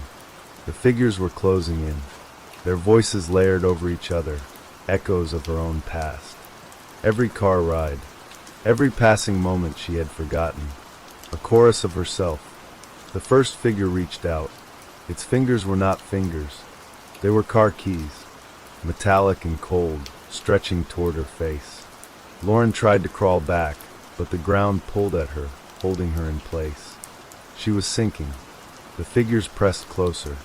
Their keys reached for her skin. Her own voice whispered, "It's okay. You were never meant to leave." Then, a hand grabbed her wrist. Not the cold of the figures. Warm. Human. Alive. Lauren's head snapped up. It was the driver. Still faceless. But his grip was real. He leaned close, his breath crawling against her ear. "You have two choices." She shook her head. No, I don't want to hear this." But his voice was inside her. "Stay and become one of them." The figures shuddered. Their forms flickered, faces becoming hers, then nothing at all. "Or get back in the car." Lauren's chest tightened. This was a trap. It had to be. But the figures were reaching again, their key-like fingers grazing her skin. She had to choose. Lauren's breath came in sharp gasps. The choice loomed over her like an executioner's axe, heavy and suffocating. The figures, her own distorted faces, pressed in closer. Their hands, twisted and skeletal, reached toward her, fingers stretching like claws. The air felt thick, heavy with the weight of the decision. Stay here, become part of them, swallowed into this twisted reflection of herself, or return to the endless ride with the faceless driver. Her heart hammered in her chest, as if trying to break free of her ribs. Her mind screamed for an answer, but there was only silence, a deep, cold silence that pressed against her ears and weighed on her thoughts. She couldn't move, couldn't speak. It was as if the very air around her had gone still, trapping her in the moment. The driver's grip on her wrist tightened, his invisible face hovering inches from hers. His voice slid into her mind like ice. "You're running out of time." The words curled around her like a shackle, pulling at her limbs, freezing her in place. Lauren's throat tightened. She had to do something. She couldn't stay here, Not with them, not with all these twisted reflections of her own voice. No, she whispered hoarsely, but the word barely left her lips before it was swallowed by the cold darkness. The driver's hand lifted, and with it, the figures paused. The whole scene hung in the air, suspended in some grotesque, otherworldly stasis. A moment of respite. "I don't belong here," Lauren gasped, her voice shaking, but growing louder, more defiant. The driver didn't respond. He simply watched her, his presence as cold and distant as the void around them. The key-like fingers were still reaching toward her, but the figures had stopped, waiting. Lauren's thoughts scrambled. "I can't stay. I won't be one of them." In an instant, her hand shot out. She swiped at the air, at the figures that swirled around her, her fingers brushing against their key-like hands. There was a sickening, hollow clink as if metal scraping against metal. Her hand recoiled, but the sound of it echoed, louder than it should. The darkness seemed to pulse, throbbing around her, growing. The figures were fading, their forms twisting, disintegrating like smoke. But then she felt the pull. The driver's hand was still gripping her wrist, but it wasn't holding her in place. It was dragging her back. Lauren's body jerked violently, her feet dragging through the inky darkness. The ground moved beneath her like it was alive, shifting in rhythm with her panic. She looked up, but the darkness had already begun to swallow the car. The car she had fallen out of, the car that had started it all. It was fading, becoming part of the dark void that stretched on forever. "Get back in the car." The driver's voice boomed, filling the entire space around her, wrapping around her like chains. He pulled harder, his grip turning to iron, a vice that crushed her wrist. But Lauren had no choice. She felt the pull, felt herself being dragged back to that place, back to that endless, looping ride. The faces were still there, distorting and shifting in the corner of her vision. They were her faces, but twisted wrong. She could hear their voices rising together now, all speaking at once, an overwhelming chorus of her own words. "I just need to get home. Thanks for the ride. This isn't my address." But then, beneath their voices, something else began to whisper. "You can still get away." Lauren's eyes snapped open. The words hit her like a slap. It wasn't one of the figures. It wasn't the driver's cold whisper. It was her own voice, but different, urgent, desperate. "You can still get away." She reached out. Her hand slapped the ground. The darkness shuddered as if startled, as if the void itself was afraid. Lauren's chest heaved. No, not again. She couldn't be pulled back into that place. Not back to the endless, empty roads. Not back to that suffocating feeling. She had to escape. The ground beneath her feet gave way. She was falling again, but this time she fought with everything she had. She kicked, she twisted, and she clawed her way back to the surface. The darkness screamed as she broke free. Then, light, a blinding flash. Lauren's eyes snapped open. She was lying in the middle of the street. The world around her was silent, still. No faces, no figures, just the quiet hum of the city at night. She could hear her own breath, ragged and uneven in the stillness.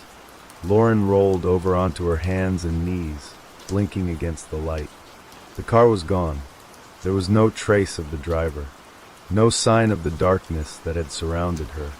Just the empty street, bathed in the faint glow of streetlights. It took her a moment to stand, her legs unsteady beneath her. She wiped her forehead, her hand shaking. She felt dizzy, like she had just woken up from a nightmare, except it felt too real. But as she stumbled toward the sidewalk, she saw it. An Uber app notification sitting on her phone screen. And the name, driver unknown. And beneath that, the message, your ride has ended. Lauren's heart dropped. For a long moment, she just stared at the screen. She didn't know if she should laugh or scream, or both. Because she knew she had no idea what just happened. She had no idea where the driver had taken her, or where she was. And worst of all, she had no idea if she had truly escaped. Would she? Would the ride ever end? Or was she stuck in that endless loop, forever, always just one more ride away from the truth? She didn't know, and she didn't want to find out. The cold wind picked up. Lauren shivered and pulled her jacket tighter around her shoulders. The night stretched out before her, vast and empty, like the road she had just escaped. And then, a car pulled up behind her. A voice called out from the darkness. "Need a ride?" Lauren froze. The voice, low and calm, sounded familiar, but she couldn't place it. She turned slowly, her eyes widening as the headlights of a car washed over her, casting long, distorted shadows. The car was black, sleek, and silent, like something that didn't belong on the streets at this hour. The driver's side window rolled down with a soft whir, and from the shadows, a figure leaned out. It was him, the Uber driver. His face was obscured by the darkness, but Lauren could feel his gaze, cold and unwavering, boring into her. "Need a ride?" he repeated, his voice still that same eerie calm. Lauren's heart hammered in her chest. She couldn't believe it. It was him. But how? How could he have found her here? She hadn't given him any new address. Was this another trick? The air around her seemed to thicken. The world felt wrong. It didn't feel like the world she had just walked away from. The city's quiet hum was now oppressive, suffocating, as if it, too, was holding its breath. Lauren's hands trembled as she raised her phone, instinctively checking the Uber app again. But the screen was blank. Not a single notification. No ride history. Nothing. "No," she whispered under her breath, taking a step back. The figure in the car didn't move. He simply waited, his features still hidden in shadow. The silence between them stretched longer, like a thin, fragile thread ready to snap. "I don't need a ride," Lauren said, her voice shaky but firm. She turned away, her heart racing faster than her feet could carry her. But before she could take another step, the car's engine roared to life, growling in the quiet night. The vehicle moved forward, slowly at first, then picking up speed until it was directly behind her. Lauren spun around, her breath coming in shallow gasps. The car was right there, just a few feet away, the driver's eyes now visible through the windshield.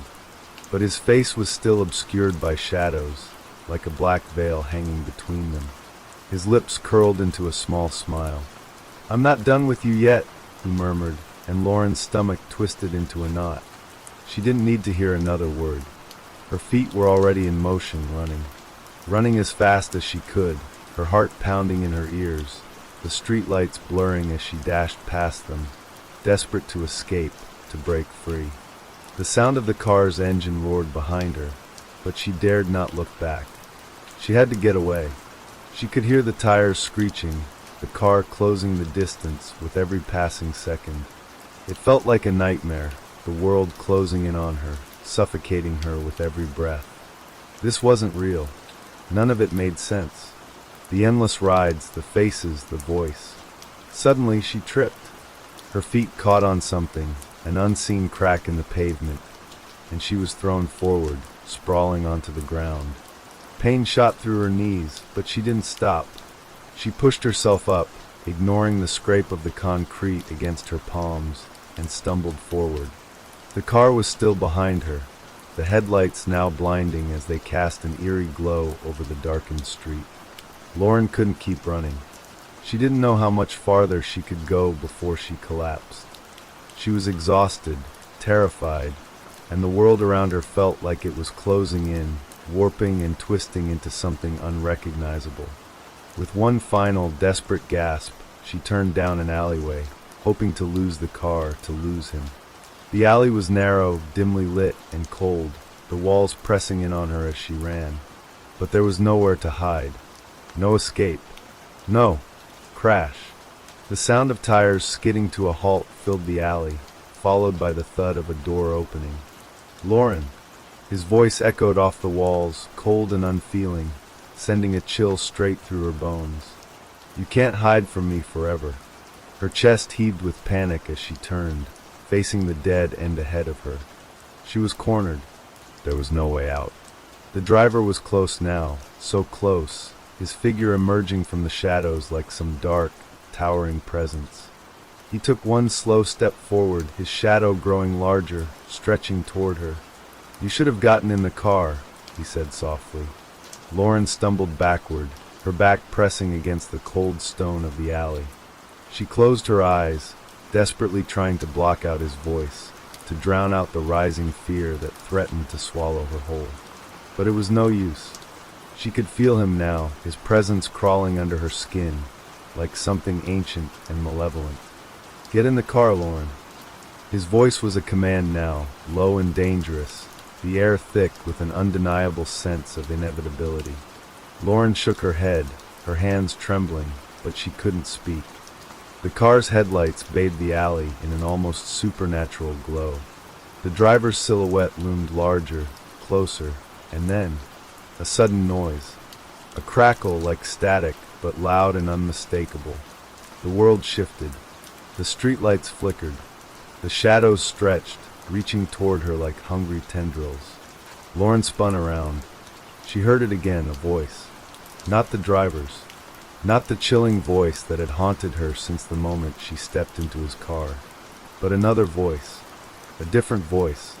"Lauren!" Her breath caught in her throat. The figure in front of her paused. And then, just like that, he vanished. Gone. Just like that. The car, the driver, the oppressive, suffocating presence, they were all gone. Lauren stood there, trembling, unsure if she could trust her senses. Was she still dreaming? Had she imagined it all?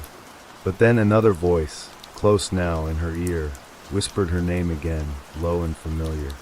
"Lauren!" She froze. This time, the voice wasn't from a stranger. This time it was hers. Her own voice, only distorted, echoing from somewhere deep inside her, filling her mind with a quiet dread. The air grew heavy again. The darkness wasn't gone. It had never really left. The shadows shifted, swirling around her as if they had never stopped waiting. And in that moment, Lauren realized the truth. There was no escape. Not from him. Not from the ride. She was never meant to leave. The world around her seemed to warp again, the shadows lengthening and twisting like serpents, crawling toward her with a slow, deliberate hunger. Lauren's mind raced, her thoughts a frantic blur as she tried to make sense of everything that had happened. Had she imagined it? Had it all been a nightmare, a twisted figment of her exhausted mind? Or was it real? Was the driver still out there, waiting? The alley seemed to narrow, the walls closing in, as if the very city itself was pressing in on her. The chill of the night air was suffocating, heavy with the sense of something lurking just beyond her vision. Then, without warning, a soft hum filled the air, like the distant sound of an engine idling. It was faint at first, just a low murmur, but it grew louder, drawing nearer, until the unmistakable sound of tires rolling over the pavement reached her ears. The car. Lauren's heart jumped in her chest, and she turned sharply, her eyes darting around the alley, searching for the source of the noise. But the alley was empty. The street lights flickered, casting long, unnatural shadows that seemed to move on their own. Then the headlights cut through the darkness. The black car appeared at the mouth of the alley, its presence silent but looming, like a predator stalking its prey. It was the same car, the same driver, but this time Lauren didn't see him. There was no face staring at her from the darkness, no cold smile curling up from the shadows. Just the car, idling there, waiting for her to make the next move. The voice spoke again, but this time it wasn't from the car. It wasn't from the shadows. It was inside her head. "You can't escape," it whispered, the words slithering into her thoughts like venom. Lauren's legs felt like they were made of lead. She couldn't move. Her body was frozen, her heart hammering in her chest, her breath shallow and ragged. The world felt wrong, distorted, as if she was trapped in some twisted version of reality, caught between two worlds, neither of which were safe. The car's engine purred softly, almost coaxing her, inviting her to step inside, to finish the ride. And then, with a sudden jolt, the car's headlights flickered, and the sound of tires screeching to a halt pierced the night. Lauren flinched. She couldn't breathe. Her body screamed at her to run, to flee, but her legs wouldn't obey. The driver's voice echoed in her ears, as though he were standing right behind her. "Get in, Lauren." His voice wasn't commanding anymore. It was pleading, desperate, as if he were trying to pull her into some unseen abyss. She turned slowly, her body moving on its own, the fear choking her throat. The car was closer now, the headlights brighter, burning through the fog of confusion in her mind. And then she saw it. The door of the car was open. The black leather seat gleamed, waiting for her. For a moment, Lauren hesitated, her heart racing, the air around her growing colder, heavier. She wanted to run. She wanted to scream. But something deep inside her, told her that the only way out was to get in. The voice, that haunting whisper, urged her forward. "Come with me, Lauren. You've been waiting for this. You know you have." The words made her head spin. She wanted to resist. She had to resist. But she felt like she was being pulled toward the car, like it was calling to her, beckoning her to step into the darkness. "No," she whispered, barely able to hear herself over the pounding of her own heartbeat. But the door to the car was still open, and the shadows still lingered, pressing in from all sides. The air felt thick, oppressive, as if the world was holding its breath, waiting for her to make the final decision. "Get in the car." The words came again, stronger this time, almost demanding. Lauren's legs moved on their own, stepping toward the car, her body no longer in her control. She had no choice. She had to get in. The moment her hand touched the cold metal door handle, the ground beneath her feet seemed to shift, like the very earth had tilted sideways. And then suddenly the world went black. Lauren's breath caught in her throat as the darkness wrapped around her like a suffocating blanket. She couldn't see anything. She couldn't feel anything. She was weightless, floating in an abyss of nothingness, her mind scrambling for any shred of reality. Then, as if a switch had been flipped, the world snapped back into focus. She was back in the car. The leather seat beneath her was cold, the seatbelt tight against her chest. But something was different. The driver was still not there, and the GPS, it was still blank. It was like nothing had changed. Lauren's hands trembled as she reached for the door handle again, but her fingers froze just inches away. The voice was there. "You don't leave. Not now. Not ever." It came from everywhere. From inside the car. From inside her head. And this time, there was no escaping it. No turning back. The shadows in the car deepened. The air grew thick with a suffocating pressure, and the silence pressed in around her, deafening. She looked around in panic, but the windows were covered in an unnatural blackness, as if she were trapped in some kind of void. The car moved, slowly gliding forward, but there was nowhere to go. There was no road ahead, no destination, just darkness, and the sound of the engine like a whisper, still purring in the night. The world outside was gone. The city, the street, the alley, they were all forgotten. Lauren was alone, in the dark, forever. The darkness within the car grew oppressive, like something tangible, almost as if the very air itself was thick with dread. Lauren's breath came in shallow, desperate gasps, her heart pounding against her ribcage. She wanted to scream, wanted to do anything to escape this unholy place, but her body was frozen. She couldn't move. She couldn't even think. Her hand trembled, still hovering just above the door handle, but it felt as though an invisible force was keeping it in place. The blackness around her pressed in tighter, the air growing colder with every passing second. She could hear nothing but the soft hum of the engine, the steady rhythm of it like a heartbeat, like something watching her. And then, suddenly, a voice pierced through the silence. It wasn't the driver's voice this time. It was something deeper, darker, almost like it came from the very shadows themselves. The voice was low, almost soothing, but it carried an undeniable sense of finality.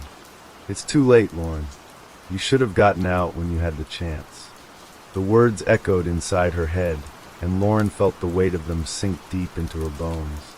Her pulse quickened, her skin prickling with a cold sweat. She tried to look around, to see if anyone was there, but the world outside the car was completely absent.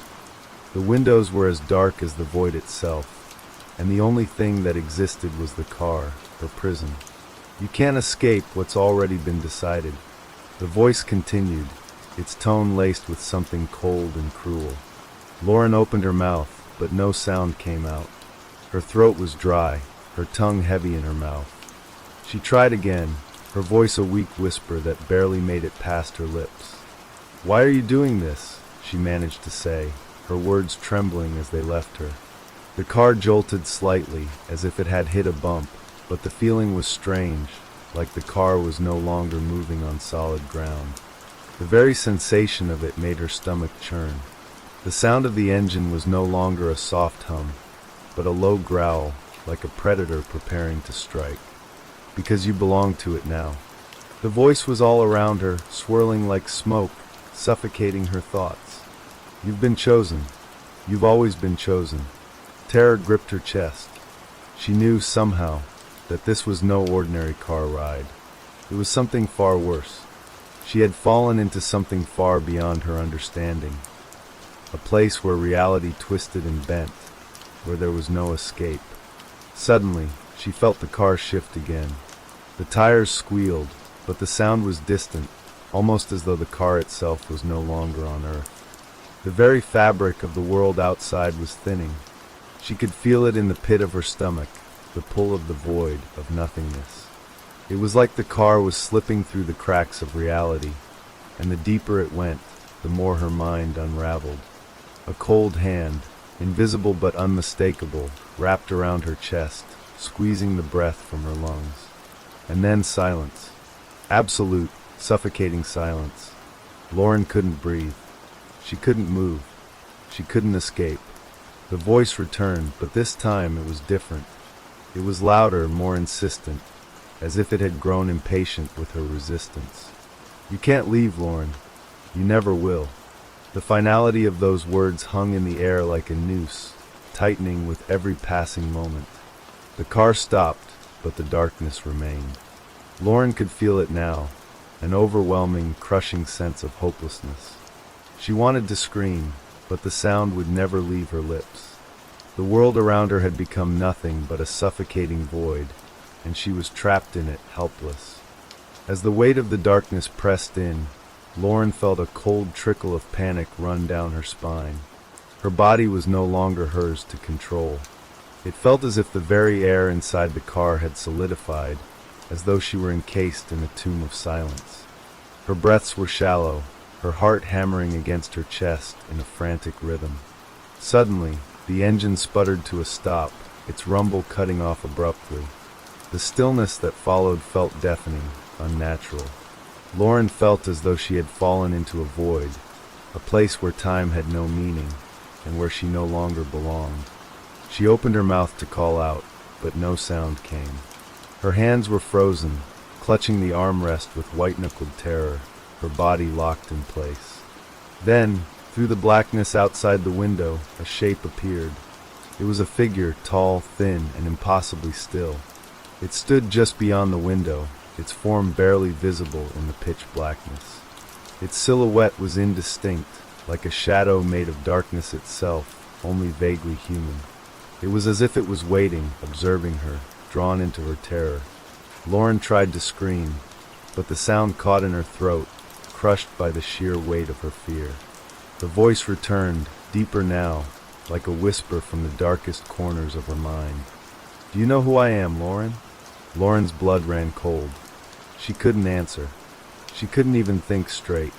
Her mind spun in a spiral of confusion and dread.